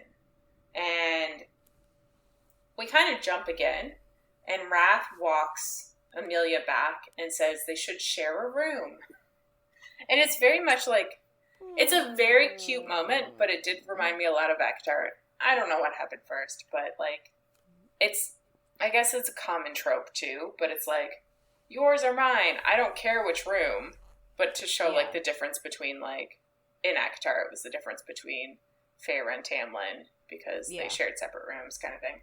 But anyway, well, it is that's cute the thing, here. right? Because it did seem, I think that it is, like, sort of a common thing in, like, the olden days, back with kings and queens, they always had their separate rooms, right? Especially, like, arranged marriage type situations. Which I think is fair. Yes. So I guess this is sort of the... Because it even happens in Bridgerton, too. Right? Yeah. In Bridgerton, the Duke is like, do you really think we're going to have separate bedrooms? And she's like, the scandal! Because, like, they're in love. So, like, yeah, they're going to share a room. So I feel like the whole sharing a room thing is, if you're in love, you don't share a room. Or, no, if you're in love, you do share a room. If you're not in love, you don't. Yeah. But it is cute because he does say, like, they can share a room, his or hers, or they can break down the wall and put a small kitchen in between, which is adorable. Yeah, they want to make a little apartment so that they don't have to, like, leave. They can just hole up in their little hidey hole. I love it. And she's like, yes, that one, please. Put a kitchen in there. I'm like, I love it. So it's a sweet moment. And she thinks, like, it's so thoughtful and he must love her. So they get back to, I guess, his room, and they're just talking, and she finally asks how long is left on the bargain. And it's 1 day. Yep. Sounds about One right. day to break the curse. And then he's like, do you want some liquor? This pink liquor? Would you like some? Pink? Purple? Different color? No, the same color. Is it purple? Oh, the purple stuff, yeah. Oh, yeah. Sorry. And he says it will ensure that he doesn't lose her this time, curse or not. So he kind of, before she says anything about it, he kind of starts explaining it himself, which I kind of appreciate. And is probably the real reason she, like, doesn't get pissed. Well, she kind of understood anyway, but... Yeah. Either way. So she says, like, she doesn't agree, and she wants his heart and his love, and they both deserve more. And she says his only crime was helping his brother and bride make their own choice, and he has to give up love because of a vengeful witch, and she's not going to accept that. Valid. Yeah. But they kind of, like, have the conversation about, like, how she understands he's drinking it because he doesn't want to lose her, which she appreciates. And he asks her if, like, this is enough for her, what he can give her now, because if it's not enough for her, they won't complete the bond. And he didn't push the bond before now because he was hoping that he could figure out a way to break it. I'm like, were you trying? Yeah, it doesn't seem like he was. Why could Fauna break it in a fucking, like, afternoon? Yeah. 10 minutes while she was gone.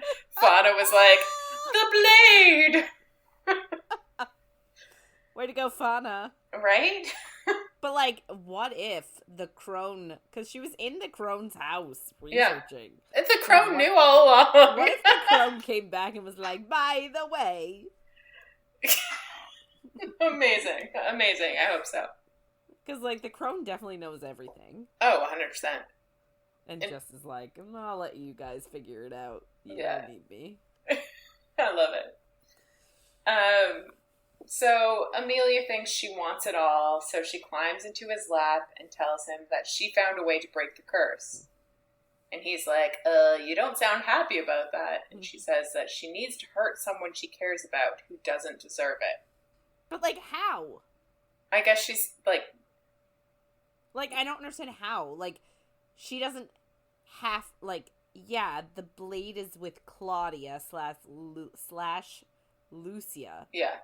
That doesn't mean she has to give her the memory stone to get the blade. 100%. She could just be like, hey, could I have that blade? Because there's a fucking demon coming after me. Yeah. Also, I need some of your blood. And Claudia would have been like, yeah, cool. Yeah. I'm assuming that's not what's going to happen, though. Sorry, I just flicked my cord. I guess we'll see you next week. Yeah. Anyway, it's just weird that she's like, oh, I have to hurt someone I care about. And it's like, do you? Yeah, exactly. And, like, you have a day, or else Wrath will never be able to love you. So, like, maybe let's pick up the pace here. And she does not. Like, I'm gonna put it down to the wire.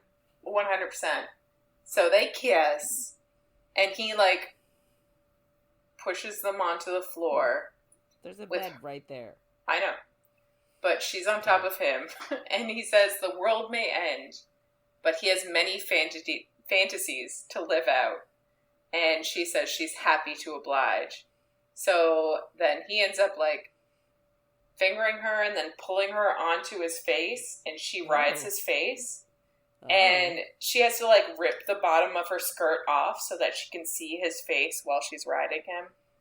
Then, of course, she comes and she yells his true name, because that's a big deal for them. Yep. Samael, is that what it is? Yeah, something like that. Yeah, something like that.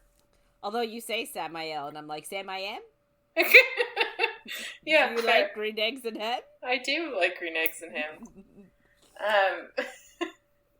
And then, so she just came on his face, and then even though she knows they don't have time because they have one fucking day, she's like, yeah, we're gonna have sex so that we can feel like we love each other.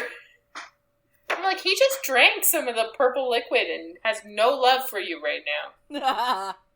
Like, he doesn't love you. But they both come, and it's beautiful. Of course they do. So yeah, that's our week. It's fantastic. We've gone on many tangents. I don't know how this week was so much more tangenty than others, but it was.